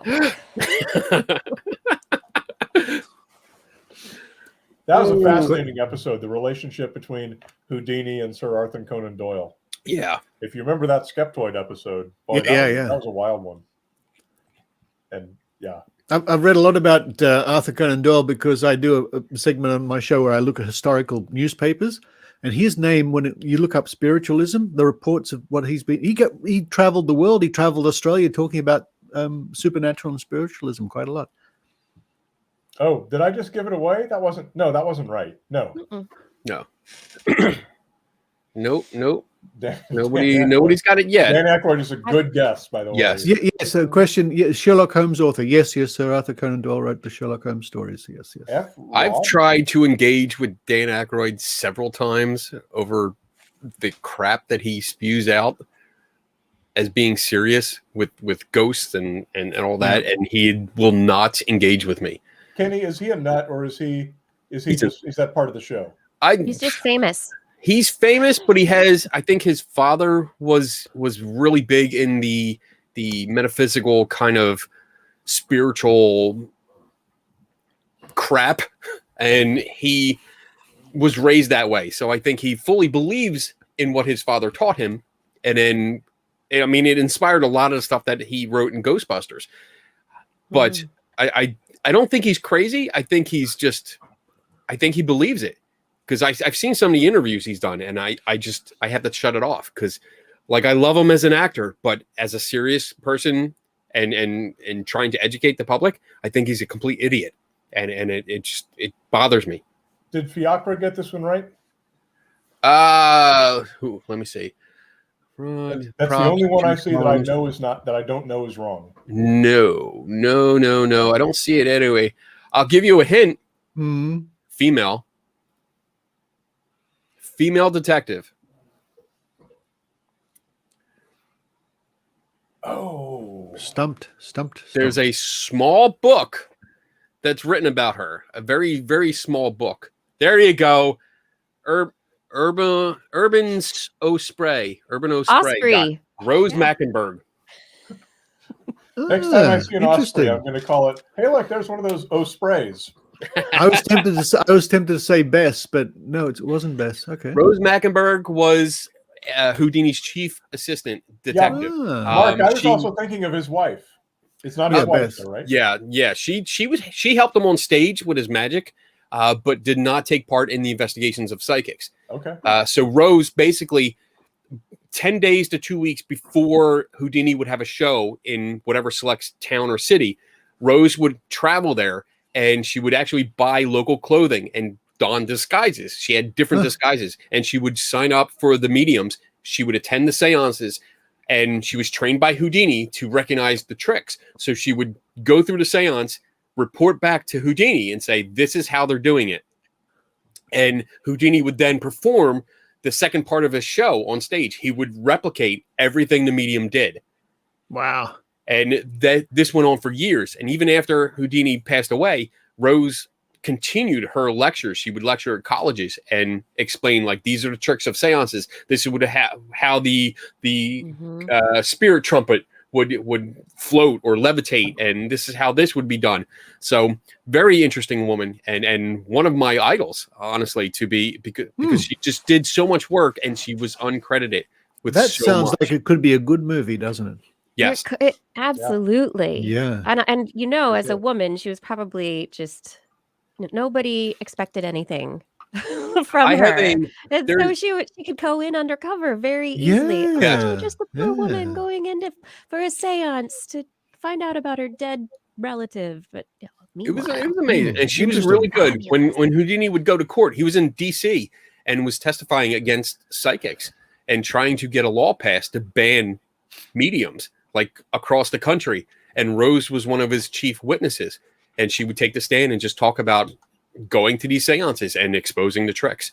And it's just amazing. I have a full page. There was an article she wrote for a newspaper, and I was able to enhance it and put it into a full-size poster. And I have it hanging down in my basement of her different disguises. And if you saw her on the street, I think there's 10 different photos, and you would not recognize her from one photo to the next. And she was just that good. And really, I mean, amazing woman. All right, going on to question 11. And this is one of my personal favorites because it's something that I do all the time. When it comes to ghost photographs, and we're talking transparent, shadowy figures. I thought you said goat. Ghost. I'm sorry. It's my Philly accent. I'm sorry. Ghosts. When it comes to ghosts for, what's the story? What is the most common cause of such images to be captured by your camera? How do you And the answer's not Besides ghosts, right? Besides actual ghosts. Yeah. or actual ghosts that are transparent or shadowy? What's the most common cause of that kind of photograph? Goat. That's my affiliate. Lisa says insects. Eric says wait, lens flare. Insects, lens flare, no bugs, light, double exposure. No, you're close. Not Apps double from exposure. the App Store. You're close. Okay. You're Moisture. close. Very close. Very close. Really? That's Okay. not it? Okay. Oh, bugs. No, still close. Oh, you're so close. People are getting double exposure, but that's close. That's not exactly That's good. right. There you go. Well-known skeptic got it. Long exposure. Ah. So yes, double exposures were popular when we had film cameras, but it didn't always do it. That there was you had to have a faulty mechanism, or someone just forgot to advance the film, and you got a double exposure. But they were not as common with getting these shadowy, transparent apparition photos. Long exposures are the most common technique that are done, because people usually they go on these ghost hunts or ghost tours, and they are either encouraged by the tour guide or from reality TV shows, which suck, to turn off their flash. And once they do that in a low light environment or at night or inside of a building, when you turn off the flash, the camera automatically defaults. It wants to take a longer exposure. So instead of taking a very split second picture, it's taking a longer picture. And that gives time for a person that's in the scene to walk out of the scene. And thus you get this transparent figure. So yes, that's the answer. Long exposure is the most common thing. And this is definitely based on my experience, but over the last 15, 20 years, that's the most common occurrence. I think Brian's having a ghost in his office at the moment. I know. It's going to be like this. I'm playing with the settings. I think you need a little less orange peel in your diet. That's how much Brian lots of respects carrots. you, Kenny. Well, I've been putting on orange face paint every day because I'm hoping that that'll improve my public image. Yeah. Join the Oompa Loompa party. Yes.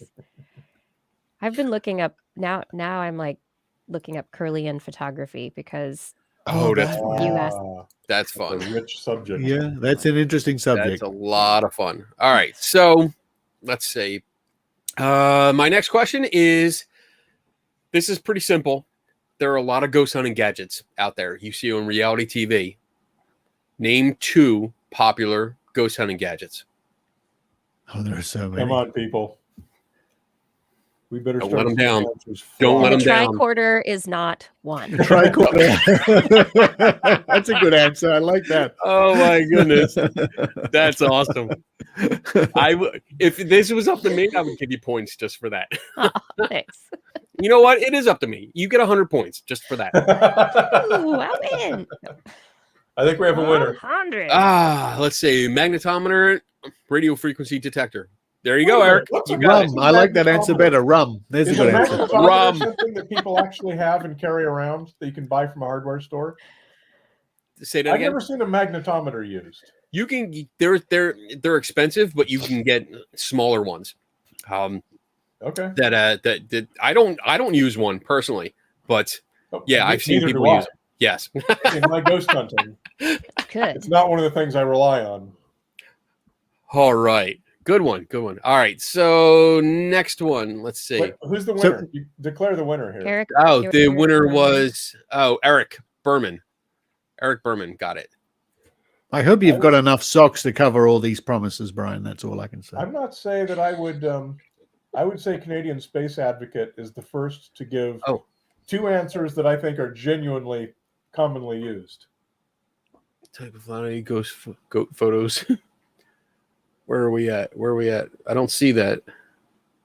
It says EVP Oh, recorder. EVP DVD recorder recorder and Amp meter. amp I've meter. never used an amp meter. Okay, this is up to you. Your call. Yeah, I've never used an amp meter, or I've never seen anyone use an amp meter. I mean, that's interesting, but no, I've never seen anyone use that. Okay. Okay. So the winner. All right. So next one. Let's see. Let's it was see. Eric, right? Eric B. Eric. Yeah. And again, to everyone, if you're the first person to get any answer right, email linda@skeptoid.com to collect your prize. Proceed. All right. So, number 13. Poltergeist activity is still a phenomenon people report today. Social media, especially YouTube and TikTok, is flooded with videos alleged show utensils flying around, cabinet doors and drawers opening and closing by themselves, and furniture moving all over the place by an invisible force. What is the most common technique used to make these events happen? Is it the same technique I used to hang my Lego X-Wing fighter from the ceiling? You mean like some of these figures? Like Tron figures and Star Wars figures? You mean some of those? Yes. Oh, you got a Y-Wing up there. Sweet. I got a Y-Wing. I got, I got an X-Wing. I have some things from Tron. There we go. Jeremy. I think Jeremy got it. Yep. Fishing wire. Fishing wire. Yeah. Yep. By the way, I'm using the black thread. I don't know if they call it magician's thread or it's some Hollywood thing. Yeah. But it's like monofilament line, except it's black in color. Yes. To me, it is way more visible than the clear stuff. I bought it because it was assuring me that it was better. But Well, it depends on the totally see background, those doesn't black it? lines. So I have various tools that I use. I have two kinds of fishing line that I use depending on if I'm using older cameras, because if I'm recreating a video and it's very low quality and it looks like it's recorded on tape or VHS tape or the mini tapes that they use, I use fishing line. Or if I know I'm going to be at a distance, I use fishing line. But if I'm close up, yes, I use magician's thread, which is this. And this little box, oh my goodness. Wait a minute. Can I interrupt? Sure. Alexa just appeared for a second. What was that about, Alexa? It was magic. Are we doing something Magic. wrong? It was Private poof, chat. I better the check private appearance. chat. Where do you get that from, Kenny? I don't So know. I ordered this online. This is Vectra thread. See if I can get that clear. Or it's Vectra thread. Yeah, sort of. Yeah. And Vectra. this little vial, and this is only about like 1.5 inches wide, but this is 600 yards Wow. of thread. And I don't know if you can see it, but I'm actually holding. There it is. You can see it a little bit, Just enough. yeah. But yeah, once I come away from the camera, you can't see this at all. I might Yeah. get me some. That looks good. But if Alexa you don't want to says that get was an yourself your accident. thread, you can always go to what is the web address to donate to Skeptoid, Brian? Skeptoid.com/birthday, which I really should have put up here in the little header, but I didn't. In fact, I'm supposed to be saying this like every 5 minutes, and the last time I said it was 90 minutes ago. This is the Skeptoid Podcast 15th birthday celebration. We're asking everyone who's ever Skeptoid.com/birthday. listened to a show to give us a one-time gift of $15. If it's your first donation ever, you will receive 1 year of premium access to the podcast, the ad-free version of the show. You can donate right now at skeptoid.com/birthday. And on November 1st, 3 winners will be randomly chosen to receive a full set of all 5 Skeptoid books, retail value $100. Right there is the one to which Richard Saunders wrote the introduction. And that's anyone who donates during this birthday campaign. Donate at skeptoid.com/birthday. $15 is what we're asking for, but you can donate any amount you like. And we're going to randomly choose a winner from those. Oh, look at that. Oh, look at that. That gives me the feels. That's nice. That's so nice. Thank you, Richard. I cried for an hour when I received that. And then I read it. I cried for an hour when I read it. Then I laughed. All right. I got 2 more questions. You ready? So, question 14 is, earlier this year, my good buddy Zach Baggins purchased an allegedly cursed guitar, which was promoted as the Satanic 6-string. How much did he pay for that guitar? A cursed guitar. That's in it. Oh, hello. He probably paid too much. Yep. Oh my goodness. Eric Berman got it right. Boom. I thought that flashed through my mind. Oh. I thought, I bet that's the answer. There you go. That was Yep. a hard one to guess. Yeah. So the guy that actually put the guitar up for sale, he put this really. If you love horror movies and Halloween and creepy stuff, he put up a story that was amazing. If you read it like that, but it was filled with every single horror cliche possible. So everything from the last 50 years of horror movies was included in this story, and it was pretty evident. But he eventually sold it to Zach Baggins, who believed that it was a real satanic guitar and that a 13-year-old boy had died while playing this. And it was a big story. Like it's an acoustic guitar, and the boy that died playing it died by electrocution, but nobody could figure out how, but he had it across his chest.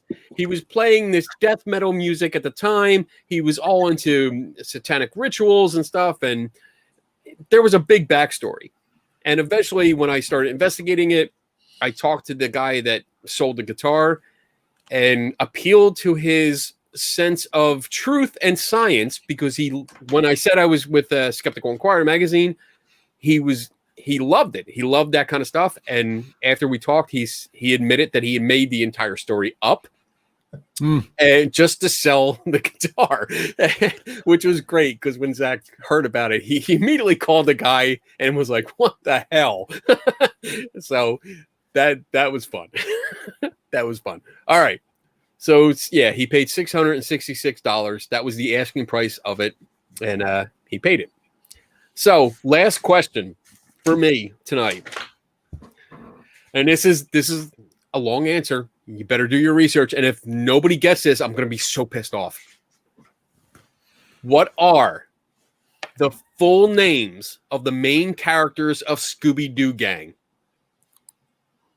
Oh, Full name? Full Like names. First and last? First and last. Wow. a quote from Mark Twain: "I was gratified to be able to answer promptly, and so I did. I said I didn't know." There you go. Full names. I I suspect know. there's some Googling happening. I'm kind of a fan. Oh, good grief. Well, that's amazing. No way. No way.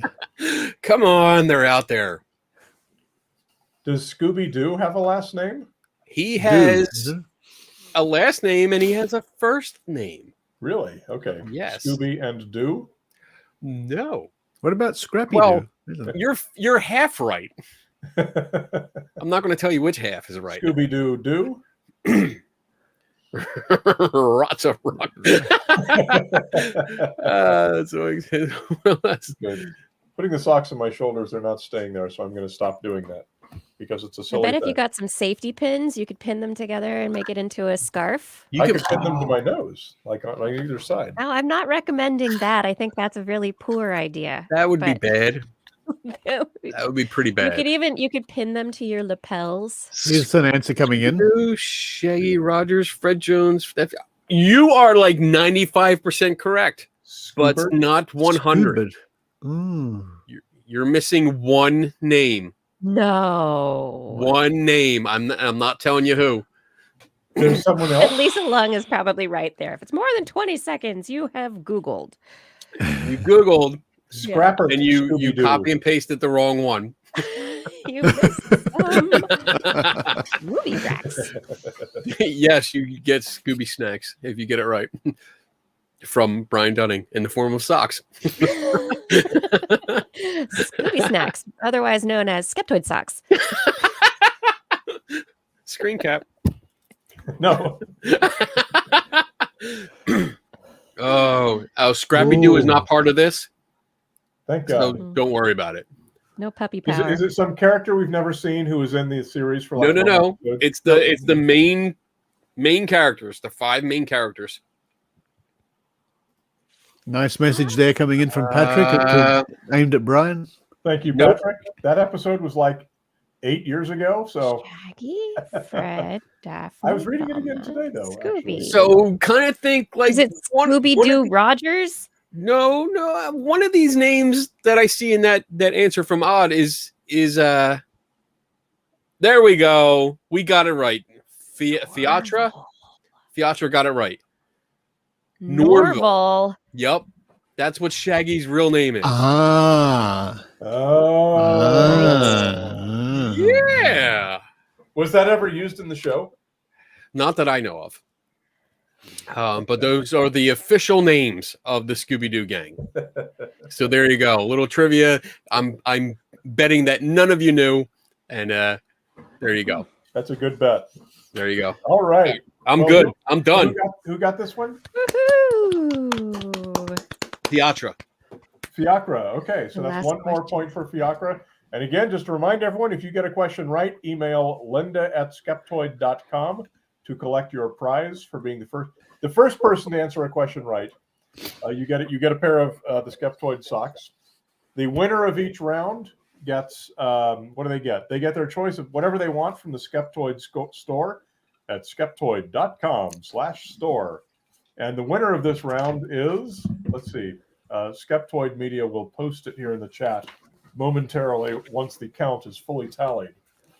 We've got a whole room full of people, statisticians and so forth. And Lisa says what I probably should be saying, which is, don't forget to donate, winners. Yes, thank you. So it was like the big winner, the one that answered the most questions? Is that what it is? Yes. Yeah. Okay. Yeah. The winner For of the each whole, all of the trivia. round. Oh, the Okay. well-known skeptic, Well-known is the skeptic. winner of this round. Rob Palmer. Rob, congratulations, sir. Good job, buddy. You're a gentleman and a dude. Congratulations. So again, email Skeptoid at Skeptoid. Email Linda at skeptoid.com to collect. Email anybody. Just have another drink, Brian. It's okay. Yeah, how's that drink going? Oh, we're good. We moved on to the. You're moving on. Okay. Yes, we've moved on to the menage a trois here. My Oh, a birthday little is- red wine. You're on your second course. I am. Well, there's a little pretend bottle of little Champagne, miniature and then you- champagne. Yeah. Double Champagne's a fisted. bit sweet. Okay, so right now we're going to have a brief moment to hear from Linda, our Director of Development. So Linda, jump on here. I see you. Are you ready? If you're ready, go ahead and can you make yourself live, or do I have to do that? Or is Alexa doing that? Alexa, by the way, is a person, not a device. Not a device, right? No. Yes. Hello. Hi, Linda. Hello. Hello. Hey! I'm here. Yay. Yay. I'm one of those stat people. So yes, please, everybody email me, linda@skeptoid.com or .org, and we'll make sure you get your socks. But hey, here to tell you we're celebrating our 15th birthday. As you know, that's why you're here. So if you'd be willing to donate just $15, we're asking all of our donors to do that. And you're like, why should I donate to you? Because I'm already a listener. I get the podcast ad free. It's like, you know what? There's too many people out there who still believe the earth is flat. They think the moon landing was a hoax. And so it's those people that we're really trying to reach. So our goal is really to reach as many people as we can. So we need your donations to help us do that. And if you can't do a donation, if you would just tell your friends about Skeptoid, because, see how easy that is? Oh, I like the smiley face. Thank you, Richard. It's a That happy was easy. $15. Yes. Yes. $15 or 15 or multiples of $15. You know, we had somebody who donated $1,500. I thought that was really cool. And again, our goal was to do $1,500 an hour. We haven't even raised $15 yet. Oh, So No, that's not someone, true. please. No, we've had 3 donations since we started the show from 3 of our active players, from Rob and Paul and Fiacra. Thank you Awesome. I'm very, sorry. very much, folks. Sorry, I Much missed appreciated. that. Sorry, I missed that. So anyway, people out there in the internet world, please help keep us to educate people. And you know what? We'd really we want to work ourselves out of a job, but I don't think that's going to happen. There's just too much there's just too much going on. So please make your donations, and we will see you again at the end of this podcast. Trivia game, whatever it's called. So have fun, everybody, and thank you for your time. And again, shout out to Kenny, Richard, and Dr. Kiki. Thank you so much for being on today, and Brian. So don't thank me. I'm on salary. Thank them. They're the ones who yes. Thank you very much, all three of you. We're not done yet anyway. Don't go away. We're just saying thank you. But we've got lots more to come. We're only halfway through this Jim Jam here. I'm going to make an announcement again that I made at the top of the show. Jam? Because what? Nothing. Jim Jam? I made it up, but it's a thing. I predict that's going to be the word. Webster's is going to add that to the dictionary, or Oxford, whoever does that. It's going to be the word of 2021, Jim Jam. I'm going to make a repeat of an announcement that I made at the top of the show for the benefit of people who weren't here then, which is that Skeptoid Podcast is joining the PRX network, which is the Public Radio Exchange, which is the podcast network for NPR podcasts that are not affiliated with an NPR radio station, which is us. So obviously you have to be a nonprofit and comply with all the whole NPR mission statements and everything. And it's good. It's taking a while because we have a lot of re-engineering to do behind the scenes. But as of January 1st, you should find Skeptoid in your NPR One app, along with all the other NPR programs. And we'll basically be in that family of like highly regarded and respected shows, which is going to give us all a major, what's that complex that you get? When you think you're not qualified for the job that you have, it's imposter, yeah. So we're going to have all imposter syndrome. So, me in particular. But anyway, that's some very exciting. I thought news. you were insinuating you were going to get like a god complex. I've had that my whole life. The other end of the spectrum, yeah. So that's PRX, and that's going to be January 1st. Subscribers should not notice any difference. You don't have to change what you're subscribed to or anything like that. It's just going to be a better show. It's going to have an introduction on each episode. It's going to have some extra stuff. It's going to sound better. And it's going to be a thing, and it's going to be, I just said it's going to be a thing. I can't follow that up. All right, so let's move on to the next round of trivia. And I just want to remind you a few things about how the trivia works. You answer the trivia questions in the chat. Hi, Alexa. Brian, really quick. Please. This time, this is on purpose. Hello, everybody. I'm the real Alexa. I think we just need a quick break before we jump into the next trivia round. For our guests here. Oh, okay. That's fine. I'm going to play, I can't play that one yet because that's a giveaway. I'm going to play the trailer for Science Friction. Yes. There are probably some people here who have not seen it. It's a 2-minute trailer. If anyone needs a break to take during this 2 minutes, we're going to do that. I've seen the movie. You have. You're so special. Humble brag. Okay, here we go. Where'd you go? The first thing I think when I'm asked to be on camera is, will I be represented properly? Will I be taken out of context? That's huge to me. And every time I talk to someone in the film industry, I already am concerned. I'm already worried. So they made it seem like I believed in the voodoo shark and that it existed. Not only is that dishonest, you're messing with that guy's career. But you have to understand, from our perspective, we need a scientist to say it's real. That's the story. They said, well, then it's not a documentary. That you're doing a work of fiction. Then they called back and said, well, it got picked up for another season. We'd really like to have you. And I said, I feel like I was mischaracterized on your show. I'm not happy about that. They chose just to use the first part of the interview and not use the part where I'm talking about an explanation, which is grounded in reality, and just leave it open-ended like, okay, it could have been a monster. If you don't care what I'm saying, if you don't care that I'm an expert on these things that I've written books about, then why am I here?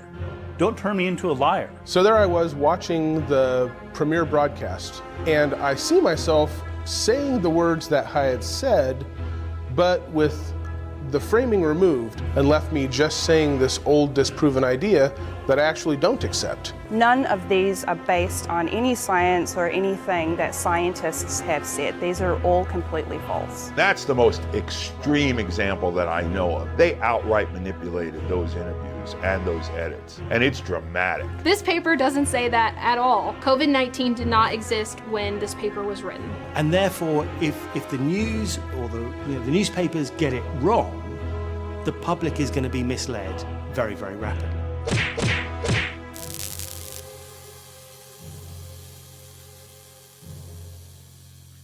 I want to give a brief shout out to Scott Martis, who is he's the gentleman with the big the scruffy looking white hair and the white beard sitting on the couch. Scott was he was a cryptozoologist. He was published in Skeptical Inquirer multiple times. He probably became, after his interview for the film, he probably became the movie's biggest cheerleader and was constantly asking me for updates. He was so excited to be a part of it. Sorry, lift your glass. Scott passed away and was not able to see the movie before it was released. And he was a really good guy. So if you got one, lift your glass to Mr. Scott Martis, folks. A very good man. All right. Thank you, Richard. How do we get back to the normal spread of people here? I appreciated the break. That was that was very convenient. Boy, that just kind of hit me out of the blue. Scott was a good guy, but I didn't expect that. Yeah, it was fun because he was a dyed-in-the-wool cryptozoologist. He firmly believed in a lot of cryptozoological creatures. His big thing was Champ at Lake Champanogas, America's version of Loch Ness Monster. He would take expeditions there all the time. He was convinced that it was a relative of a plesiosaur. And the great thing about Scott is, and Kenny, I know you've met a lot of people like this. Even though they were believers, they were always willing to have a scientific, fact-based conversation and to question their own, determinations. Mm-hmm. And like I say, he was published in Skeptical Inquirer, so he was able to take a very good, rational look at these things, and just such a nice guy. And unfortunately, his passing was not an easy one, but there it is.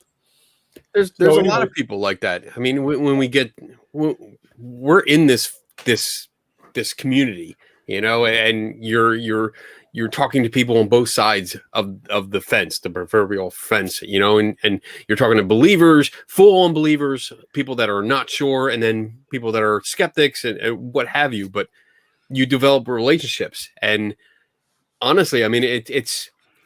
I know it hit you pretty hard, but it's kind of good to see that, because it's like someone that might have an opposing view, but you see how these relationships develop. Like I have a lot of people that I know that I'm good friends with, that I have good relationships with, that think they're psychic, or that believe wholeheartedly they catch ghosts at every turn, or Bigfoot or something like that. And even though we should be butting heads, like knocking horns, they're still good friends, and when we can have good conversations, it's really good. It means a lot. But when they pass, you feel it. So I get it. I understand exactly where you're coming from, and it's hard. Scott believed in Bigfoot as well, and I sent him Greg Long's book, which I learned about through Monster Talk. Excellent podcast. And Greg Long is the investigative journalist who interviewed everyone that could still be located about the Patterson Gimlin Bigfoot film, the famous film of Patty walking across the field, and he read it. He read it in great detail with a lot of care, and he wrote an article that was going to sort of explain why he disagreed with all the various points that it made. I mean, the book conclusively disproves that the movie could have been genuine. But I never got to see his article. He passed away before it was posted anywhere, to my knowledge, anyway. But anyway, we're very excited to have Science Friction finally has the green lights to be released, and we'll be releasing it independently to the smaller streaming services first, and working its way back up to the larger streaming services. Awesome. Hopefully, algorithm-based. It's because all of these podcasters here on your screen right now are going to be dedicating their lives and their podcasts to promoting science fiction above all else. Like I did a couple of weeks ago, you mean? You should always listen to everything I say because it's always true. All right, are we moving on? Let's move on. So we're 2 hours through our 3-hour live stream, and we're only halfway through our trivia. So, Richard, you are trivia segment number 3. So, all right, we're gonna see if we can move through it quicker, but really, we're mostly here just to have fun. Talk fast. Okay. All right. Here we come. Take it from here. So I'm going to monopolize a minute, just a minute before we start. Folks, the Australian and New Zealand skeptics are combining this year for our annual convention. It's all online owing to COVID, which means that no matter where you are around the world, you can join us for this wonderful event. It's the first time the Australian and New Zealand skeptics have held a joint convention. It's very exciting. Join in from around the world. It's going to be very cheap because it's online. Check it out at skepticon.org.au. We've got Susie Wiles, Dr. Susie Wiles from New Zealand. She was a New Zealander of the Year. We've got Professor Richard Wiseman and a whole host of international guests. So check that one out. What a great conference. And I actually have a little bit of a Susie Wiles story for you. So Susie Wiles, if you're in the U.S., you know who Dr. Fauci is, right? He's like the public face of, here's the science-based advice on COVID. Susie Wiles is that in New Zealand. And I'm correct in that. Richard, would you agree? I, not that I'm there to observe this all the time, but yes, I think that's more or less. And so we had science fiction finished at the beginning of 2020. And when we started showing it around, people asked us, well, you're going to talk about COVID, right? We said, well, no, we made the movie before COVID existed. Said, well, nobody's going to care about the movie unless it talks about COVID, and everyone's going to be stoked about it if it talks about COVID. So we took it back, put it back into the editing computer, and we said, okay, we're going to shoot new footage about COVID. And so I was talking to basically all of the Dr. Fauci's around the world. Can you give us a statement? Can we interview you about some of the COVID misinformation?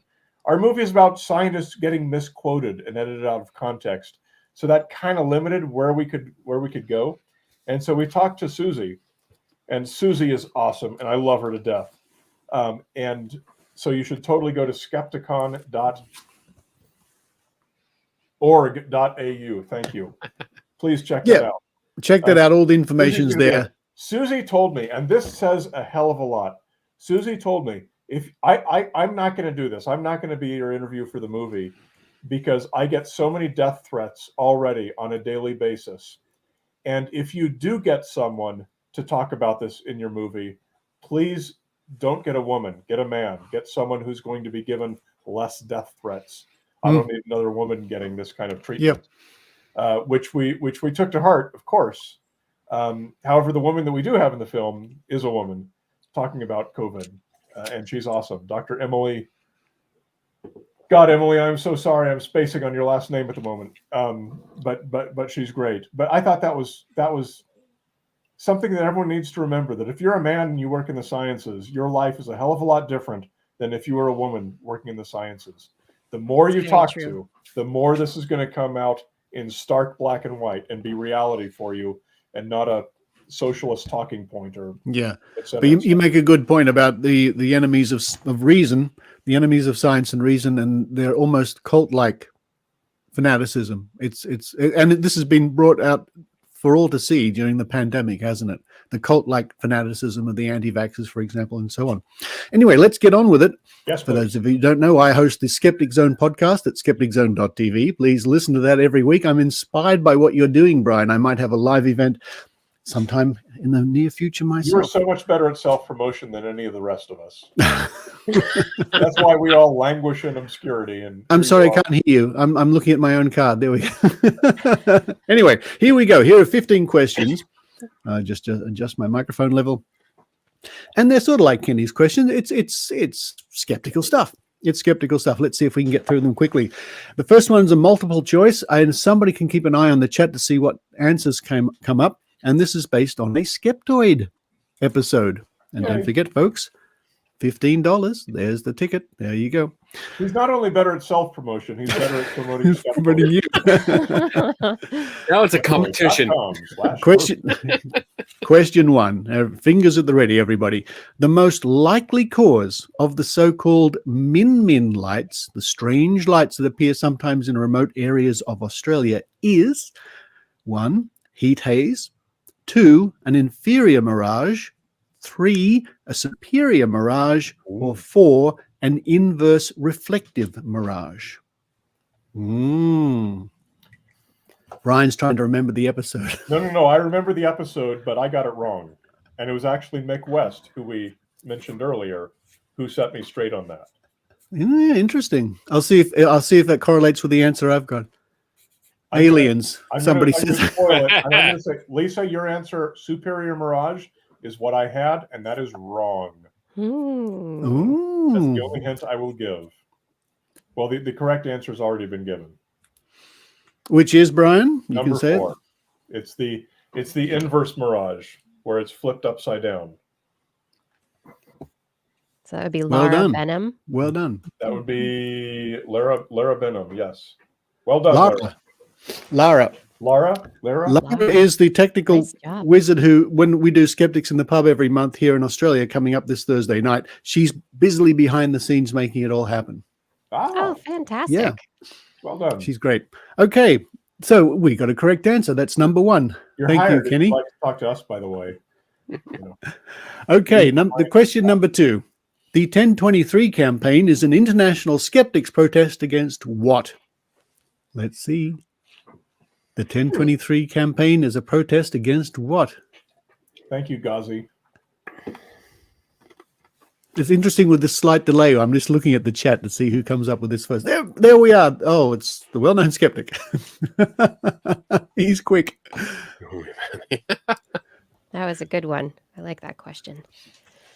I took part in I think the first or the second one that we filmed here in Sydney outside a pharmacy, and we're all guzzling homeopathy. And I was quite inspired by, in the day, what the Norwegian skeptics did. They stood in Oslo, freezing cold Oslo, with snow and polar bears and ice and I don't know what, doing this 1023 campaign. That was great. I really when I went to speak in Oslo, the Norwegian skeptics looked after me brilliantly. It was fantastic. So we got a lot of correct answers there. Homeopathy, of course. I think Tamara Pollock is the first one that actually said it. I'll leave that to the adjudicators to decide that. What's so hard to adjudicate about that? It's the first. Because I'm trying There's one on the list. There's too much. It's too much to concentrate on. That's okay. Question number 4. See, I'm getting through these quickly. Seriologists are people who study what strange phenomena? Why people eat cereal for breakfast? Ones who eat cereal for breakfast. I was going to say Siri. Siri, that's right. Don't say, hey. Tell me a joke and determine if the joke's any good. They're thinking. Alexa, I see. We have an answer. Evan. Crop circles. Crop circles. Woohoo. Oh, nice. Oh, great tie. Look at that. Nice. Wait, really? Who do we have? I think Tamara did that first. My list says Evan got that first, but I might have missed one. Oh, really? They're not in the same order? That's the first time this happened. How do you spell that? I've never seen that. Seriologist. How do you spell that? CEREOLOGIST. I never knew that. Yeah. I love this show. They've given themselves an official title. I'm a seriologist. Let me make a point of procedure here. Lisa Lung says Tamara got it first. Okay. Yeah, so we're different people are seeing it differently. So I'm going to leave it to I'm not sure if it's Alexa or Linda, whichever one of you is the official scorekeeper. It's whichever one is first on your screen. I think so. Now, if you do get the answer right, or you think you're one of the people who got the answer right, send an email to linda@skeptoid.com, and that's how you will collect your prize. First person to answer any question correct gets a pair of Skeptoid socks, and the person who wins the round gets your choice of anything you want from the Skeptoid store. I think that's very wise, because I'm possibly not seeing the exact order in which the officials. And I should also reiterate, everyone, if you're trying to play live and trying to play competitively, make sure you're not make sure you're fast forwarded all the way to the end of the stream, because some people pause or there's lag or whatever. Make sure you're fast forwarded all the way. That way you're getting it as live as possible. If somebody could put that advice in the chat too, because that might. Anyway, next Be question. as live as possible. Next question, and it's got bonus points. Oh, okay. You get extra socks. Extra socks. That's right. According to the spiritual belief, the mythology, how many chakras are said to be in the human body? And extra socks points if you can name them. Oh! Well, I hope it's 15, because this is the Skeptoid. Well, I've seen an answer quickly straight away. Wow, people know their correct? chakras. Are we talking the 7 pillars of wisdom here? Yeah. The number. Well, I'm on my list. I've got a couple of correct answers. I don't know who was first in according to the. Okay, Rob got it wrong. Either Evan or Lara. Or Lara. Lara. Yeah. I think Evan had it first for this one. I have Evan as first. Well done. All right, and the bonus 17. They're listed as the root chakra. The root chakra is associated with the base of the spine. The sacral chakra above the pelvic bone, below the navel. The solar plexus chakra from the navel to the rib cage. The heart chakra speaks for itself in the chest. The throat chakra speaks for itself, of course. The third eye chakra above here, and the crown chakra. There we go. That's my tiara. Next question. And this is one of my favorites for many reasons. So-called psychic Uri Geller said that some critics claimed he had laser beams coming out of his what in order to bend spoons? And it's a very interesting question for many reasons, but I might spend a moment on that.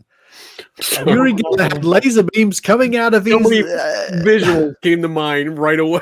I know, mate, I know. Family friendly. There's a certain part of Uri Geller's body through which... Looks to me like Lara got that right from what I'm seeing.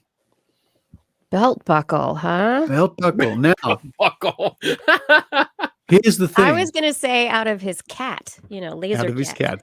Laser I have never found a belt buckle. I've never found a reference to anybody actually saying it, but it's a classic straw man from Uri Geller to say, "Oh, my critics are so stupid. They think I've got laser beams coming out of my belt buckle," which is a ridiculous statement, but it makes his critics look ridiculous even if they didn't say it.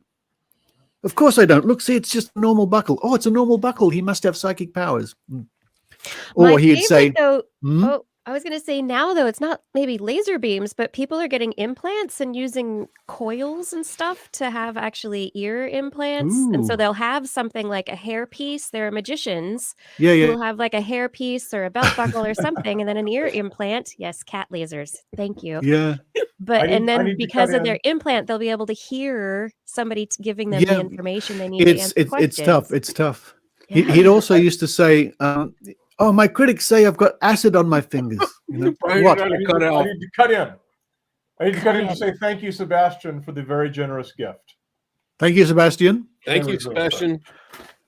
And next time you're making a generous gift, the podcast is called The Skeptic Zone. Now, Uri Geller used to also say, "My critics say I've got acid on my fingers. Look, see, I've got no acid." Again, it was a complete distraction, a complete straw man.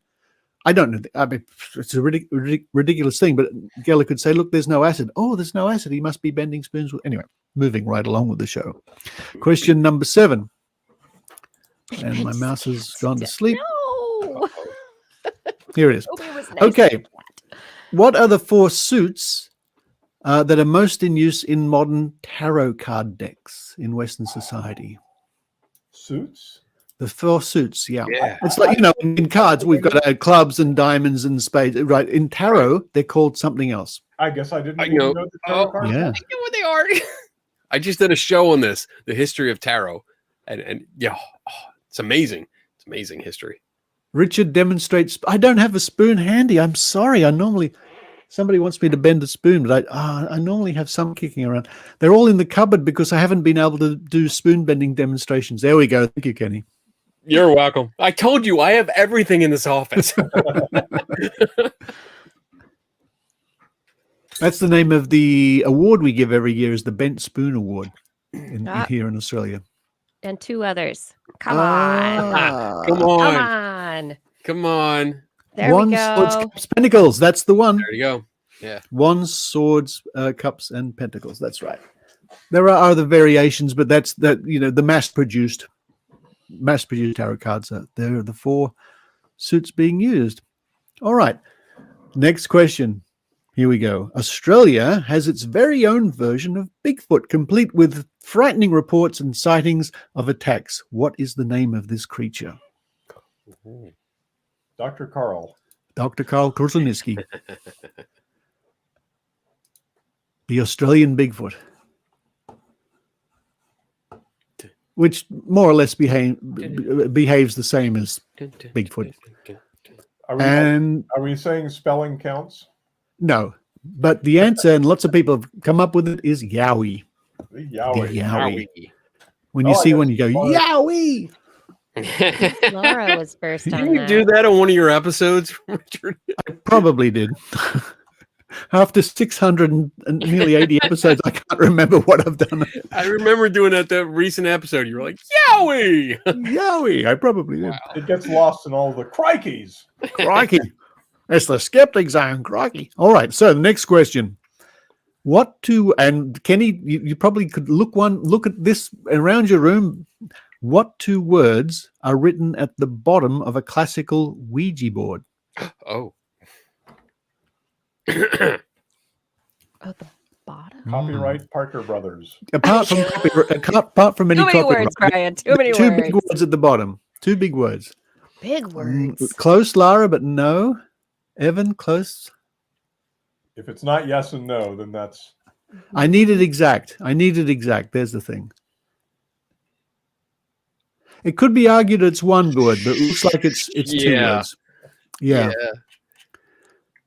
If the 1 word comes up, I'll take it because it's not exactly clear. Classic versions have it as 2 words. Yes, I that's what There you go. To take that. Yeah. Lisa. Yes, good. The words are good and bye at the bottom of the Ouija. If you Google it, you'll see it. Practically every example has these 2 words, good and bye. Where you can treat it as good, goodbye, or bye, I guess. Really? Yeah. I was assuming it had to be true and false if it wasn't yes and no. Yeah. Yes and no were on top, and goodbye is on the bottom, but it's always been, there's always a space. There's a big gap. Yeah. Is there a hello? No. No. Okay. All right. Next one. Hello. Speaking of Ouija boards, what is the name of the instrument that you place your fingers upon that slides around the Ouija board? The instrument itself has a certain name. I knew that. A dingly bobber. A dingly bobber. Correct. There we There you go. go. Ouija, what's it? Planchette. Evan? The answer is planchette. And a few people are getting that. Like that Australian actress Kate Blanchett. You've heard of her? No. Good. Well done. See, and Brian, I'm getting through these very quickly. You'll have to agree. No, you're folks. doing great. We asked for $15 for Skeptoid. There we I'm go. told that Kate Blanchett is quite cool. A friend of mine in Sydney, his now wife, used to work for a company that provided like services to celebrities, like watching their kids and that kind of thing. And she worked for Kate Blanchett. And I guess she has a whole room in her apartment is all of the costumes that she wore in Lord of the Rings and a bunch of other costumes worn by other people that she bought. And it's like this beautiful museum. And she's like I've been on one movie with Kate Blanchett, and I can't think of the movie is now. It was about it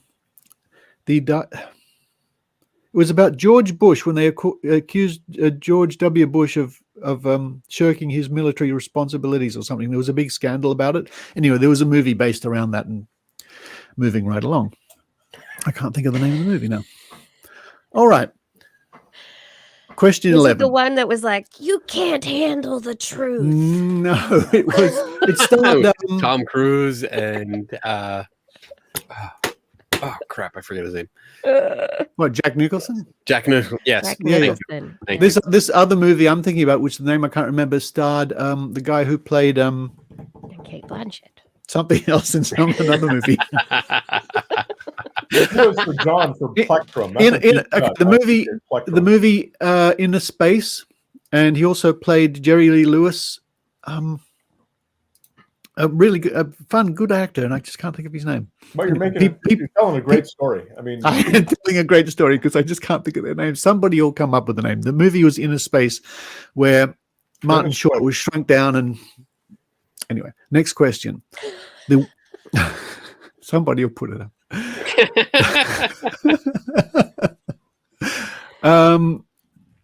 And he played Jerry Lee Lewis in a biopic, which was a fantastic movie. I really enjoyed that.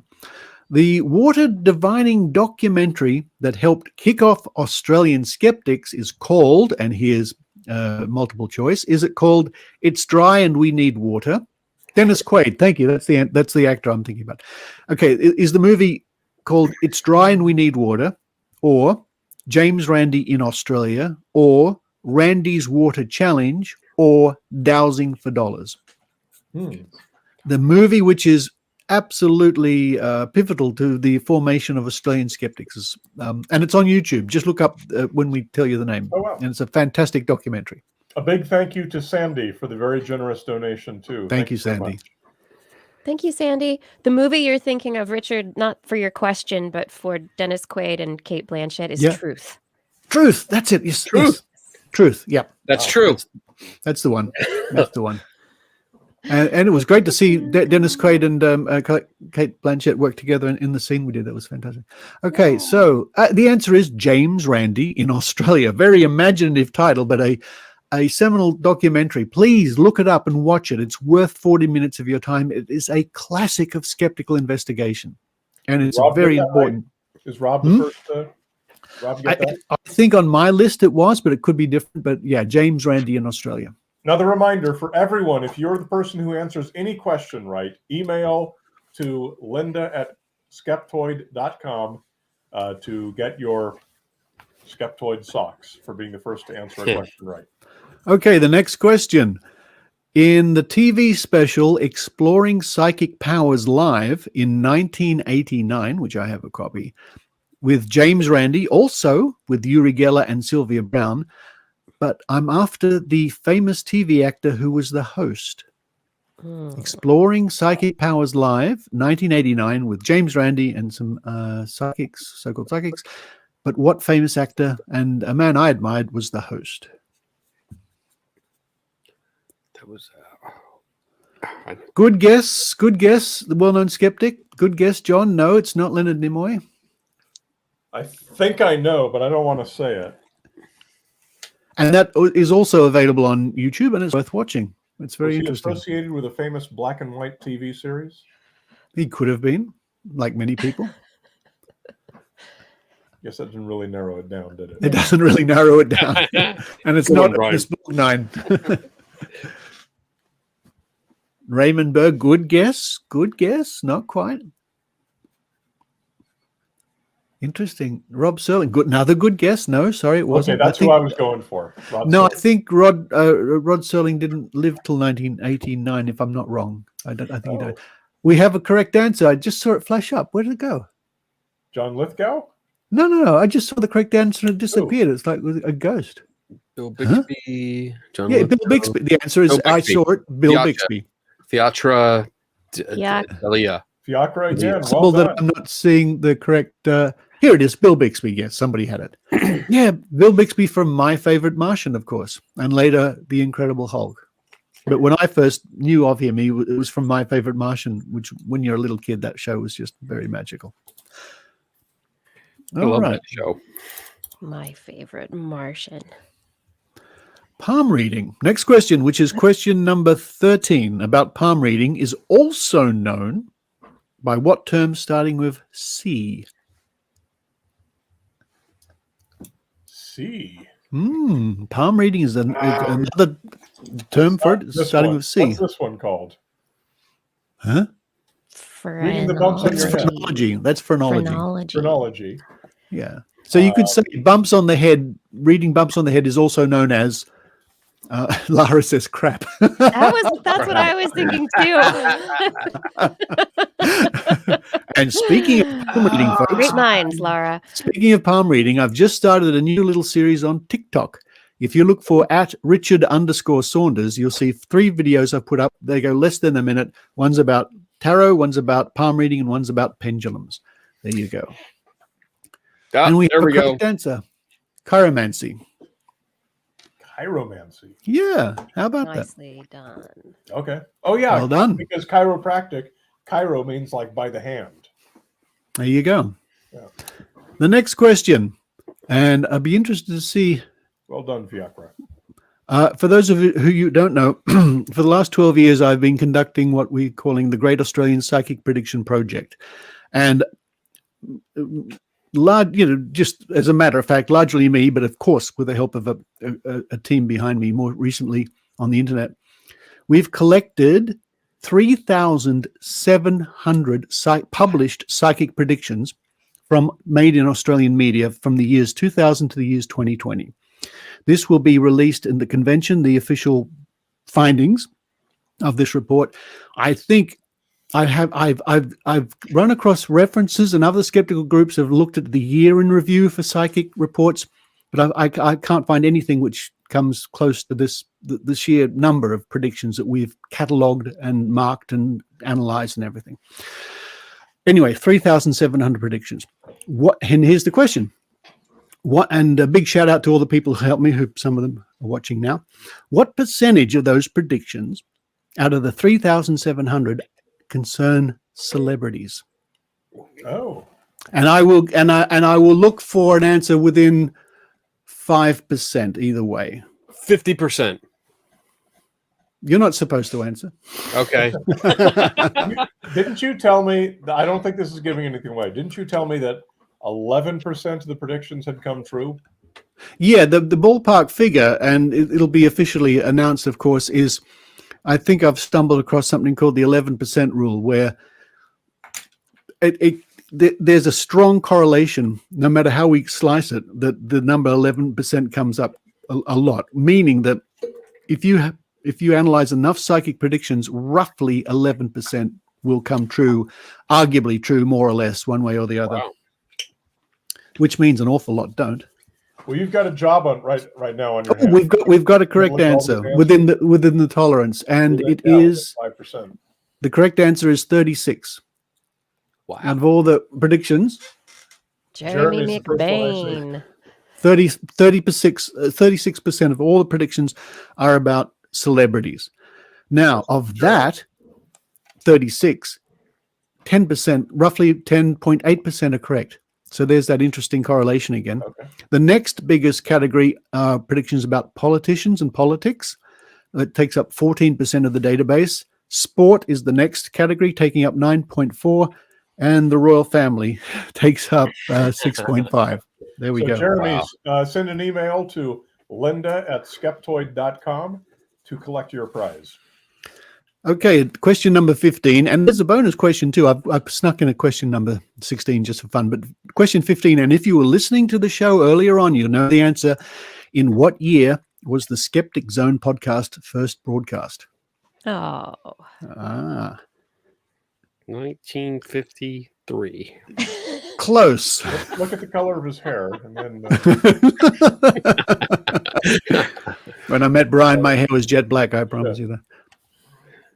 So the year the Skeptic Zone was first broadcast. Oh no, Lisa, not quite that long. The year 19. The year 19. It's a long go. It's a long show. Jesus was his co-host. Cameron, no. Lara, no. They would debunk the Roman 1888. Mark's got it. In my list, Mark is, unless somebody else has got it, 2008. Yeah. 2008. Yep. Yeah. Well done, Mark. And so that's my 15 questions, but the bonus questions for listeners to the Skeptic Zone is, where is the skeptical fairy godmother angel from? If you listen to the Skeptic Zone, you'll know this. The skeptical fairy godmother angel comes from where? New Jersey. New Jersey. Yes, the internet. She's the skeptical fairy godmother angel from the internet, which was one of the characters on the Skeptic Zone podcast. Really? And a big shout out to the skeptical Love it. fairy. Okay. Melbourne. Well, actually, that's not a bad From guess. Melbourne. Melbourne. It's not a bad. It's not. So there we go, folks. Thank you very much. That was a lot of fun. And don't forget, $15. if you to enjoy the Skeptic trivia Podcast. today and you're having a lot of fun, slip Brian a quick $15 for beer or something like that. Which you can do Yes. at skeptoid.com/birthday. Thank you very much, Richard. Let's get the who was the official winner for that round. You'll see it posted in the chat by Skeptoid Podcast or Skeptoid Media, one or the other, I'm not sure. But whoever is the official winner, send you an email to linda@skeptoid.com, who has been keeping track of all of this, and you will receive your prize, your choice of anything you want from the Skeptoid store. Ooh. So again, this Two is winners. the Skeptoid Podcast 15th birthday celebration. And we are asking everyone who's ever enjoyed the show to please give us a one-time gift of $15. And if it's your first donation ever, you never donated anything to Skeptoid before, we will give you 1 year of premium access for that $15 donation. That's the ad-free version of the show. And you can do all of this at skeptoid.com/birthday through the month of October. Because on November 1st, we're going to pick 3 people who have donated to the birthday campaign, and at random, using actual random algorithms, they will receive all 5 Skeptoid books a $100 value. Except, unfortunately, that I've autographed them, which may take the value down somewhat. But Darn it, Brian. that's our thing. January 2011. Great. Now I feel old. Thank you. Yeah, we've been around for a while. I think Richard and I both had brown hair when we did. Let me quickly mention, Brian, something we chatted about the other day. Folks, if you want to have a great laugh and at Brian's expense, no, he does a good job, go to YouTube and look up Death Valley Gravity. Oh, that's one video I didn't grab to put on here. Yep. Look up that one, folks. You won't regret it. I still look at it when we filmed it, Brian, and we were at a bar and I was doing the edit, and I was falling off the chair. I was in hysterics, and I said to you, in years to come, we'll look at this and we'll fall about in hysterics, and it's still true. Death Valley. That was Death Valley Gravity. Saloon, Yep. The saloon at Stovepipe Wells in Death Valley. Oh, happy times. Edited that with your iPad sitting there. Yes. At the saloon. Yeah, that's right. Between what were we drinking? Whatever they were good. Yeah. Beer. So I am doing next week, the next 2 weeks, starting October 10th through October 24th. I am doing the post-COVID, although it's not really post-COVID because this was scheduled before we knew about the Delta variant. Wow. The Whistle Stop Tour. When Delta arose, we delayed the tour 7 weeks. And then looked at the charts and everything, and it's now gone down far enough that we believe it's safe to do. I'm the biggest risk factor since I'm going to visit all these groups, 14 cities in 14 consecutive nights. But I've been triple vaccinated and flu vaccinated, had both the COVID #3 and the flu vaccine in both shoulders yesterday, and yet I'm still here. I haven't turned into a 5G something. A big giant 5G magnet with autism. Thank you. So if you're interested in seeing where you're either going to be showing Science Friction, our movie, at some of these events, we're going to be doing a live show at some of the events, and I believe 1 or 2 of them are even just going to be a meet and greet pub night. So come to skeptoid.com/events if you want to see what city is nearest to you that you might be able to get to, and what night and where to go, and all the fun details and everything. Skeptoid.com/events. That's the 2021 Whistle Stop Tour, because I had to call it something. All right. So we are now going to do the final round of trivia. John, Laura, Brandy, Rob, Paul, Fiacra, Jonathan, Steve, Randy, Neil, Chandra, Cynthia, Todd, Grant, Greg, thank you all for your very generous donations at skeptoid.com/birthday. It really does help. It's the only reason we're here in business, and still producing the show after 15 years. Thank you very much.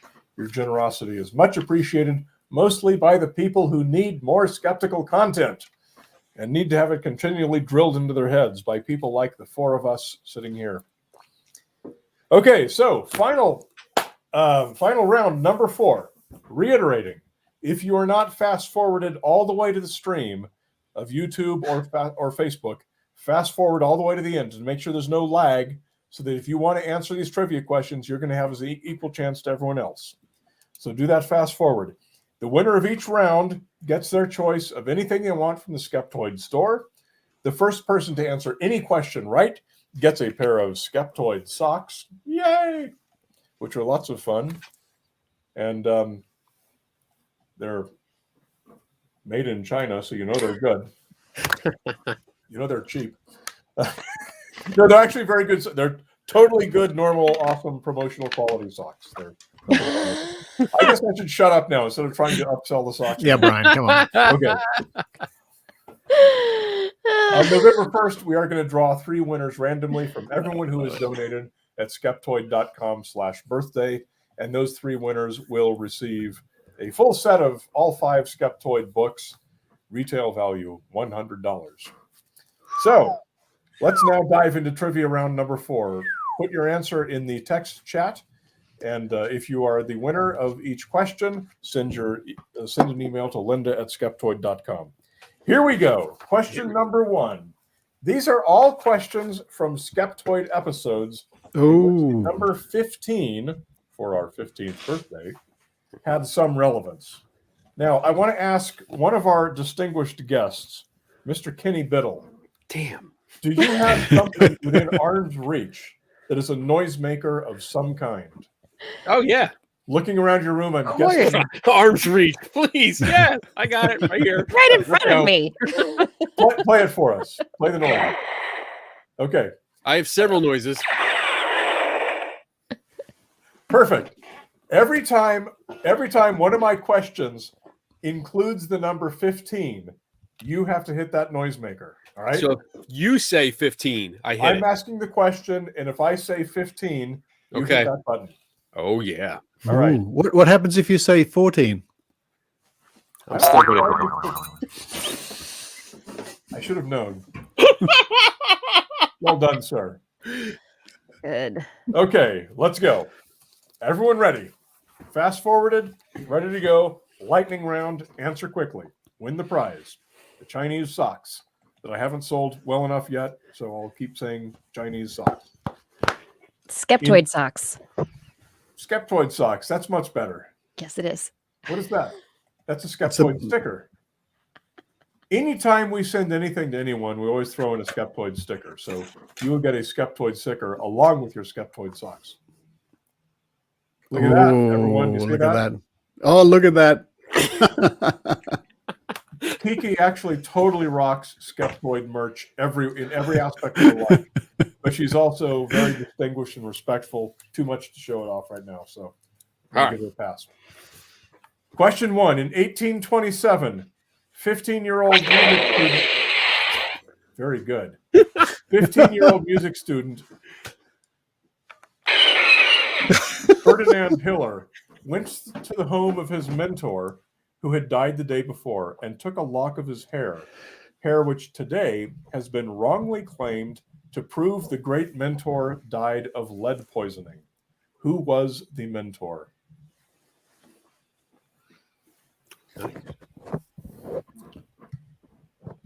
This is obviously, if you heard the Skeptoid episode, you would know this, but all Skeptoid episodes are based on popular pop culture legends. So if you own a television, you are bombarded with commercials for a documentary promoting this claim, which is false. I see answers already. Bach and Mozart are both incorrect. Beethoven is the correct answer. Beethoven, I guess Fiacra, you are the winner again. Well done. Yes, Beethoven's locks of his hair were collected by a lot of people when Beethoven died. And some modern guys who were not experts in the field, they decided, hey, let's test this for lead and claim that we've proven he died of lead poisoning. lead poisoning had no relation to any of the symptoms that Beethoven died of. It was almost certainly not what killed him. Good job, Fiacre. Okay, number 2. An urban legend speaks of Russian scientists who left a group of political prisoners alone in a sealed chamber for 15 days. Oh, you're quick. You're quick, Kenny. When Very they good. went to check on them, they had committed horrors beyond any human comprehension. What was this experiment? Nice. If you have lived in the era of the internet, you have been bombarded with this. Oh. Russian scientists, political prisoners in an underground chamber. 15 days later, the scientists returned and found horrors beyond all human comprehension. He's never going to ask me to do this again. This is what we're going for. It's deteriorating. You got the hat, you got the signs up, you got the balloon. I mean, you got the whole thing going on. I am all in. Wild men or something is the first answer to come through. I don't know if that we can give credit to that, so I'm going to say no. Although it did say or something, so I mean, strictly speaking, that does include everything else. It is something. But I think that's Beethoven misspelled. Beethoven. Berserkers, no. COVID lockdown. Any of you guys know this? Doesn't spring to mind. Kenny, you must know this. Well, probably once you say it. Have you had the internet? The what? Reavers. Reavers is getting close. You're in the ballpark. The Russian sleep experiment. Fiacre gets it again. Wow. Fiacre is kicking everyone else's butt. So the claim is that these people were sleep deprived. That some gas was pumped into the chamber that prevented them from going to sleep. They went crazy and ate off each other's faces and the whole 9 yards. The Russian sleep experiment is correct. Good job. Okay, question number 3. What? What's so funny?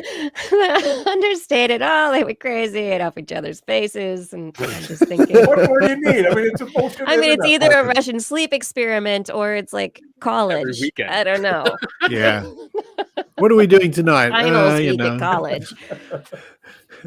I mean, these were the glory days of TAM. I mean, we'd be up all night eating off each other's faces. I think we all have those memories. We certainly do. That's when you and I ended up in the trunk of a car, Brian. Remember that? Oh, God. That's a true story. Yeah. That's a true story. Down that night. Yeah. Where were we? 15 yet? No. Question number 3. In an earlier episode, I created a 15-point checklist called How to Spot Pseudoscience. So this was based on the baloney detection kit developed by who? Someone we admire. Indeed we do. Mm-hmm. I remember the Skeptic's Guide to the Universe guys saying one time, "Oh my God, I just realized if he hadn't died, we'd have had him on the show. We'd have known him and been friends with him." Carl Sagan is correct. Carl Sagan is correct. That is the well-known skeptic is the correct answer on question number 3. Well done, sir. Yeah. I had the pleasure of interviewing his widow and Andrian. Yes. Oh, she was just wonderful, great interview. Oh, and to me that was magic to interview her. Yeah. Yep. Question 4. In 1942, anti-aircraft batteries were stationed around a major American city. And if you think you can predict this, go ahead and type your answer in. When the anti-aircraft artillery commander reported a fleet of 15 enemy aircraft over the city, batteries opened fire for over an hour, raining tons of shrapnel over the city and causing much damage. It was soon determined there were no enemy aircraft, and some now say the batteries were firing at UFOs. What city was this after which this battle was named?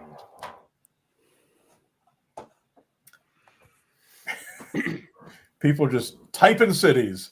And Chewy 1990 was the first to get the correct one. This was the Battle of Los Angeles. Yes.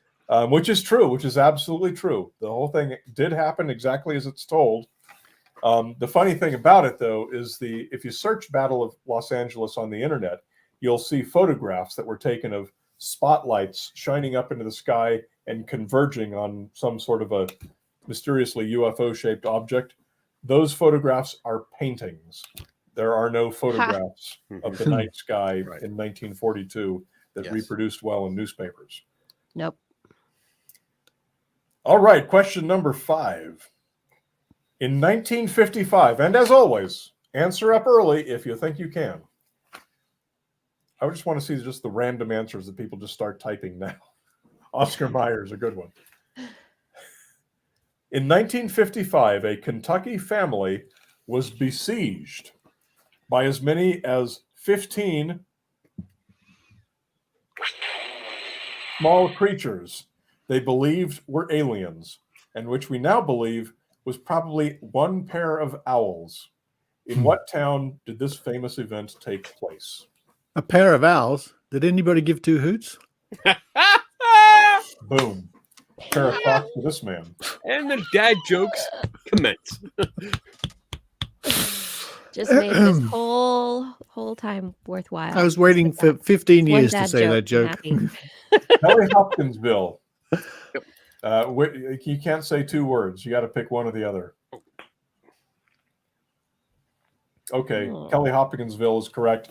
It was Chewy 1990 who got the right answer. Well done. This was the Hopkinsville. What do they call it? The Hopkinsville aliens or the Hopkinsville incident? Yeah.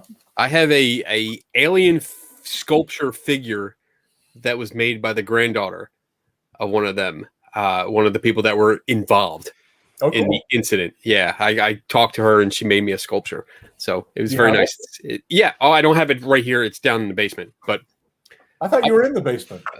No, I'm in my office. This is my second floor office. This is your my ivory tower. I can get. Don't worry, I can get this. I'll show you in a minute. Okay. You keep going. Yeah, well, thank you for that little tease. Okay. Question number 6. It's getting dark in my office. I can't read this. A popular urban legend claims there is a huge list of uncanny similarities between the assassinations of 2 U.S. presidents. Yes. Among them is that both killers are known by their 3 names, and both those names have 15 letters. Thank you. He's shooting your question down. Name both assassins. This is a great one. That's an interesting one. Yeah. It comes up Every a lot. single one of these coincidences. The assassins. Name the assassins, not the presidents, right? Name the assassins. I think these people should be permanently banned from the rest of the round. What were you saying about the coincidences? You got to put the whole name. You can't just say Oswald and Booth. So now we're looking for the first you're person to type there. the full names. This is not Jeopardy. You can't just say the last name. Okay, Fiacra once again. John Wilkes. Oh, wait. Randy and Fiacra. They even had the Fiacra same came up first on my list for what it's worth. I think they're the same person. No, they're not. Who's first? Fiacra capitalized the first letter. Oh, she did. Yeah. That's closer to correct. Fiacra gets it. So they copy and paste it from the same Wikipedia page. I think we're already done with this round. Fiacra has won this round. Somebody was asking before that they can't see all the names coming up. Well, people are answering questions from Facebook and YouTube. I can't see anything. I'm going to turn my light on. Hang on. Need glasses, you old man. There we go. It's not a light issue. It's not a glasses issue. It's a light issue. Okay, number 7. In several episodes about global warming, we've discussed one particular element that plays an important role. And of its 15 isotopes,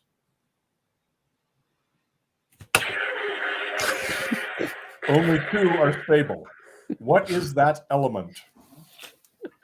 I like how I get the disapproving father glare when I didn't hit it right.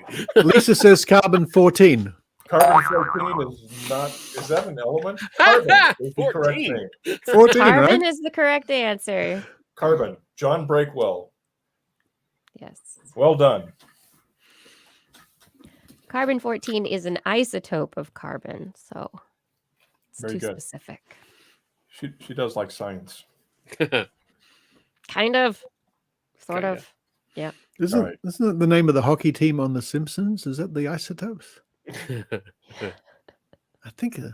Really? Mm-hmm. I think so. You're okay then. Yeah. Question number 8. 15 years before Sputnik 1 was launched, some 3,000 of these suborbital rockets were launched. And while we're reading for an answer, here is the alien. Oh my God. Amazing. That's the Kelly Hopkinsville alien. Wow. Yeah, That is. that's exactly That it. Yep. That's cool. And this was actually handmade for you personally by one of the people in the family who was there. Well, she makes them. She makes quite a few of them, but yes, I ordered it directly from her, and I talked to her about it and told her I was writing an article or doing a video on it. So she made this just for me. Okay. Very nice. I think this is the correct answer here. It is the V2 from the Canadian Space Advocate, who seems to have come into this question with an unfair advantage. Oh, wait a minute. V1 or V2? You got to pick one or the other. Well, V2 was first. No, the V2 was second. That's why it's the 2. Remember, like COVID-19? The first answer. Right. Yeah. Brian's good at math. I don't know how many V1s were launched, but I did verify that some 3,000 V2s were launched. Wow. They were suborbital, unlike the V1, which is basically just an atmospheric cruise missile. But yeah, that episode was... Oh my God, what episode was that? Less than 800. Less than 800. I have no idea what Was it Skeptoid really? episode that was, people, but nevertheless, it is from a Skeptoid episode. I'm sure. Episode 15. No. No? What? Question 9. In one of several early attempts to establish this famous New World colony, Sir Walter Raleigh left a garrison of 15 men in the 1580s. In the 1580s. There we go. None of whom were ever seen or heard from again. What is the colony? Oh my God, that was very fast. Wow. Rob got it. Roanoke. We're being loose on spelling, so we're giving it to Rob. Well done, sir. Roanoke Island. Yes, they made, I believe, 3 attempts to establish the colony before the famous Lost Colony, where they actually had it kind of going for a while, and they came back and just found the word Croatoan carved into a tree. And this was one of those. Question number 10. In the 1990s, the Society for Psychical Research held a series of seances in an attempt to prove that they are real contacts from the afterlife. These seances involved 6 mediums and 15 investigators. What was the experiment called?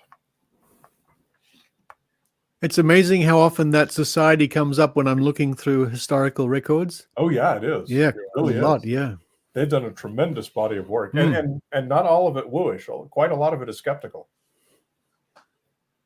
and it's the only time I've come across the word psychical. Yeah, me too. Yeah, Society for Psychical Research. research. Yeah. Anyone who does not know the answer to this question, please paste your Skeptoid ID in the chat so that I can ban you from ever being allowed to listen to future episodes. Is that good marketing? Should I be doing that? You know, Harassing your audience? Oh, absolutely. well, it does work sometimes. The skull experiment. Thank you, Michael.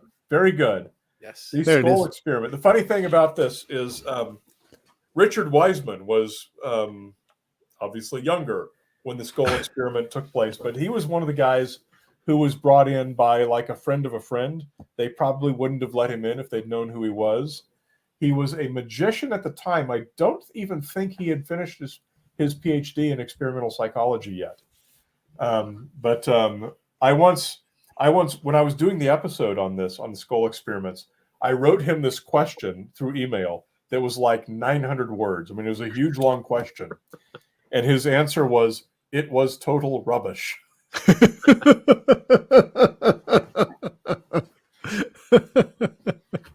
Which actually gave me everything I needed to know. Very British. Anyway. And he's a speaker, of course, at the upcoming Skepticon. Oh, is he really? He is. Don't miss. Don't miss it. I'm going to insert a little story. This is a Richard Wiseman story. When we were before we had started shooting Science Friction, our movie about scientists who are misquoted by the media, we were at a SciCon, maybe. It was either a SciCon or one of the later TAMs. He was at a TAM. I was talking to people that we might like to interview for the film. And I got a hold of him, and we were like in the little foyer outside the speaker's lounge or something, or the speaker's dinner, something like that. So it's kind of a tight little space. And I told him about the film, and I said, hey, can we interview you for this? And you can tell us about your experiences being misquoted by the media. And it was so funny. I wish I had it on film. He grabbed me. He did one of these and backed me against the wall. This is Richard Wiseman. If you know Richard Wiseman, you don't see him as this kind of guy. But I'm like this, I'm back against the wall. And he gets in my face and he's like this. He says, that never happens to me. And I'll tell you why. It's because our university requires this, this, this, and this. Our contract is 50 pages long. We demand creative control over the film. We demand final approval of the final edit of the film. And it just goes down this huge list of things that no filmmaker would ever agree to because it was way over the top. And he says, that is the length you have to go to not be misquoted and abused by the press. Wow. And I just go, that's brilliant. Can I get a camera and you say that exact same thing again? Because that is exactly what we want for the film. Mm-hmm. And unfortunately, as most of the people that we did talk to for Science Friction, he was among the many who changed their mind, said, no, I don't think I want to be in a feature film criticizing media. Understandable for people who make some part of their living from doing media. Yeah, it's a tough one. It's a tough one. Yeah. I mean, I personally used to do the talking head stuff for Discovery Channel and History Channel and stuff all the time. Like every month I'd be doing one. And it kind of petered out after we started doing Science Friction. And then I had a proposal, a pitch package for a show that I was sending out to some production companies. And one of the guys called me back one time and he said, we just pitched this to, and he lists like 5 networks. And every single one of them told me the same thing. We said, we're not touching that guy with a 10-foot pole. He said, everyone knows about Science Friction. Mm-hmm. And I go, yes, that's good. There is no benefit in people going on these TV shows, not getting paid and getting edited in such a way that makes them look like they believe in some BS. Yeah. So that opportunity apparently is off the table for me, which I am 100% fine with. I'm at a point in my career. I'm not trying to, do TV shows for exposure and get exposure bucks. That doesn't do me any that's good. right. I'd rather you get exposure, some kind of reputation and do what I can do to do the right thing. Because exposure certainly pays the bills, doesn't it? Doesn't it? Yeah. I want to make a T-shirt that says, this space intentionally blank. And then below it says, the designer wasn't willing to work for exposure. Okay, question number 11. In October 2017, the United States expelled 15 Cuban diplomats, in retaliation for what? Can you repeat the question? Because this was strange noise I heard sort of interfere. Deal with it, Richard. 2017, the United States expelled 15 Cuban diplomats in retaliation for what? Must be part of the audio. I don't know what your problem is. It's on my end, I'm sure. It's always Brian's fault.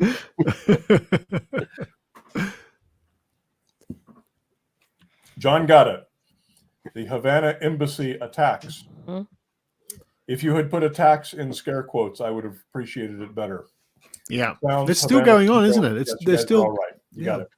And it's not just in Cuba and Havana. They've had them other places. Yeah. Around the Apparently, world. every little podunk country in the world knows how to make some magical EMF weapons that the U.S. scientists just can't manage to Can't figure out. the theory behind. Yep. Pew, pew, pew, pew, pew. Well done, everyone. A lot of you got that right. Vienna, yes, thank you. Question number 12. When this alleged religious miracle took place in Egypt in 1968, 15 people were trampled to death by crowds trying to see it. Alleged religious miracle in Egypt in 1968. Hang on. I'll accept the Isn't that name of the incident or anything about it.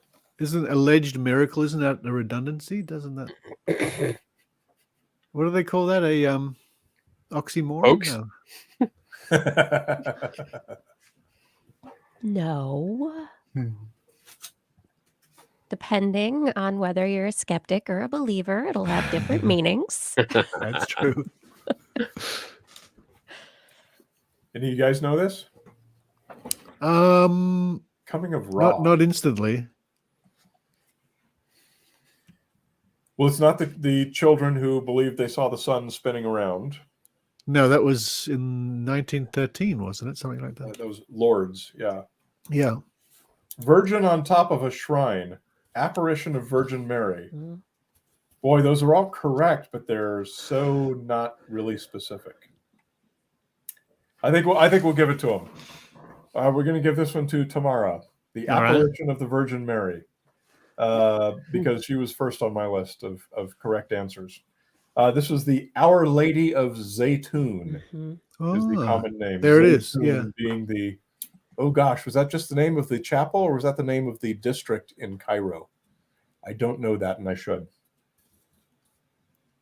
But yeah, that was awesome. I loved it because reading about it, it turns out that here you got 1968, you've got the Egyptians had just lost the war with Israel, and religious fervor was high, and faith in the church was high, and they were looking for something to kind of glue them together nationalistically. And you had this religious miracle appearing on top of this church in Cairo, a Coptic church. St. Mary's Coptic Church. That's what it was called. Aren't they all called that? St. Mary's? Some version of that. And there happened to be a Western sociologist there who went and attended like almost every night and talked to people and observed and collected data. And we got like a whole proper real science data set to explain what was going on there. Wonderful episode. Our Lady of Zaytun, if you haven't heard it. Nice. Search for it now at skeptoid.com. Question number 13. This fad beverage claims to be a superfood, but in a typical 2-ounce shot, you only get 15% of the recommended daily allowance of vitamin C. Kiki, I know you know this one. I do know this one. I I've have got a clip memories that. of this one. Oh, there we go. The answers again came thick and fast. Well-known skeptic is the first. Again, spelling. Sir, There's we've got to have a a talk. great picture somewhere of me tasting wheatgrass with Michael Shermer, You know what? and I've got more than the picture. Let's. you've got the video. You got a footage. video! It's strong flavor. Sometimes I have a more. Wait a minute. Going back to the beginning here, starting it over. Awesome. Oh, good.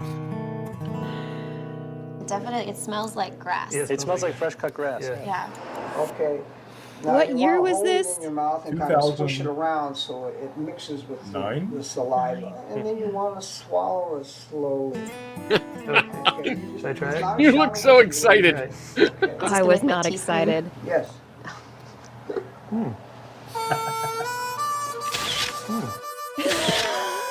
Mike kept pretending that he found some enjoyment in it. It doesn't taste that bad. I mean, as children, we have an instinctual side of us that's drummed out of us by our parents. Brian. We kind of reach for grass and chew on it. This is great. It's kind of sweet. It's not as bad as I thought. I mean, I heard it was bad, but it's not bad. It's actually... It's a strong flavor. It's strong. It's a strong flavor. Sometimes I have more bitter You do not agree. A little bitter taste. I did not. I've never had a shot of wheatgrass since either. A little bit. Definitely different than vodka. I like this. Good job. Thanks.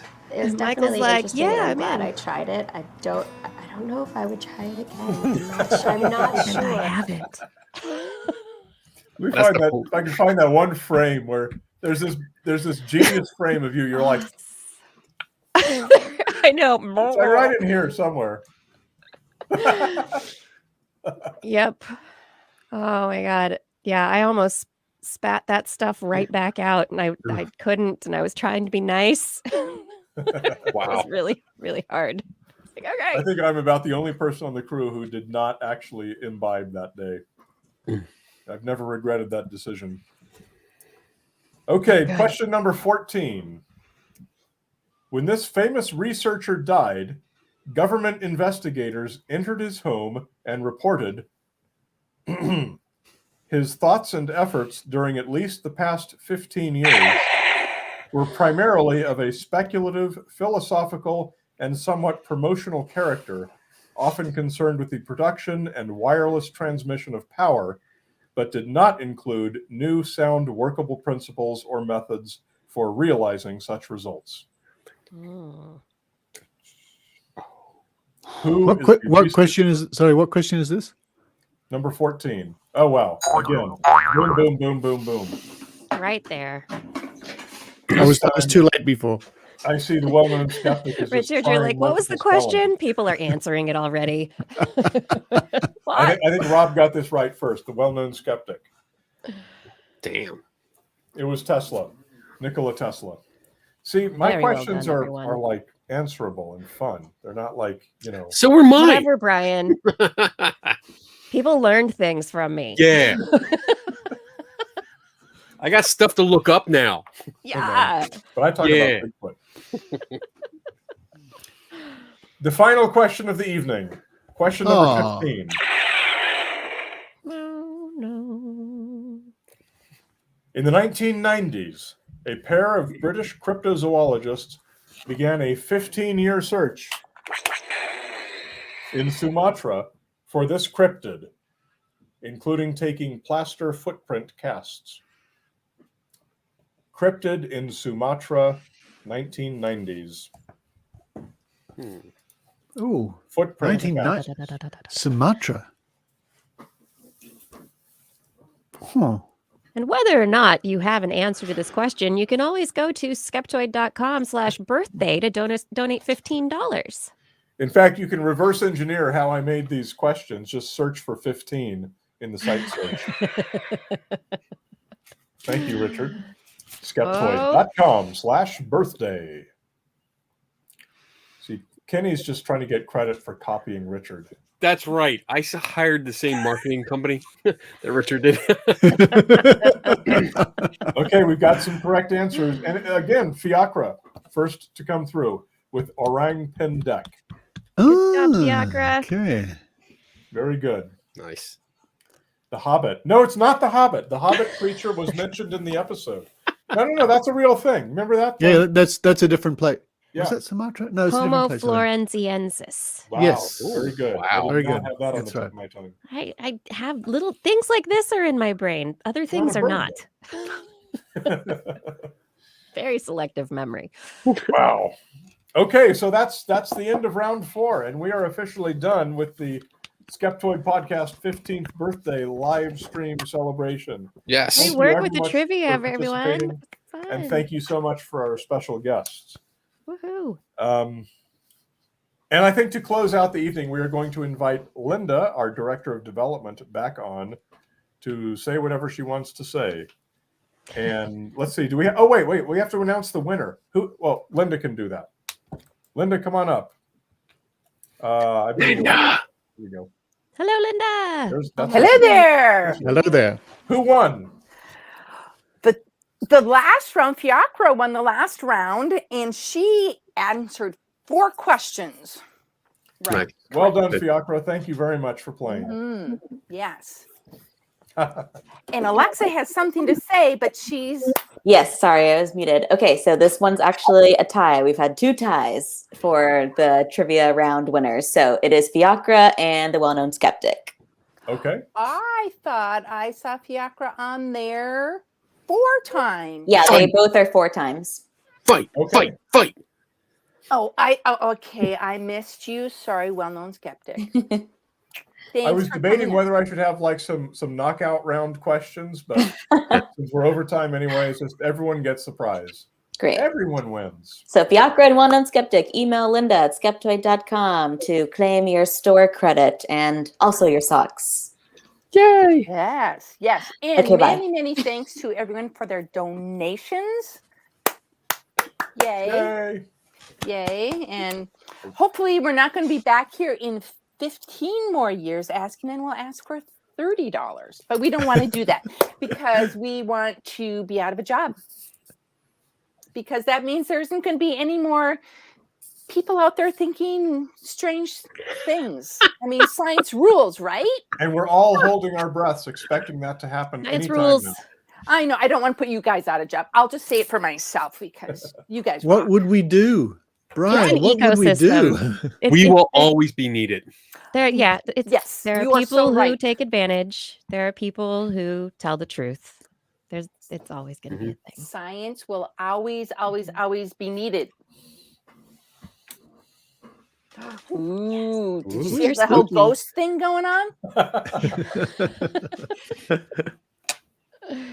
Fiacra says it's 2 a.m. where she is, and she's slightly drunk. Oh, Good. well. Great work, not Fiacra. drunk. Amateur. All right. That's awesome. Thank you, everybody. Well, Yeah.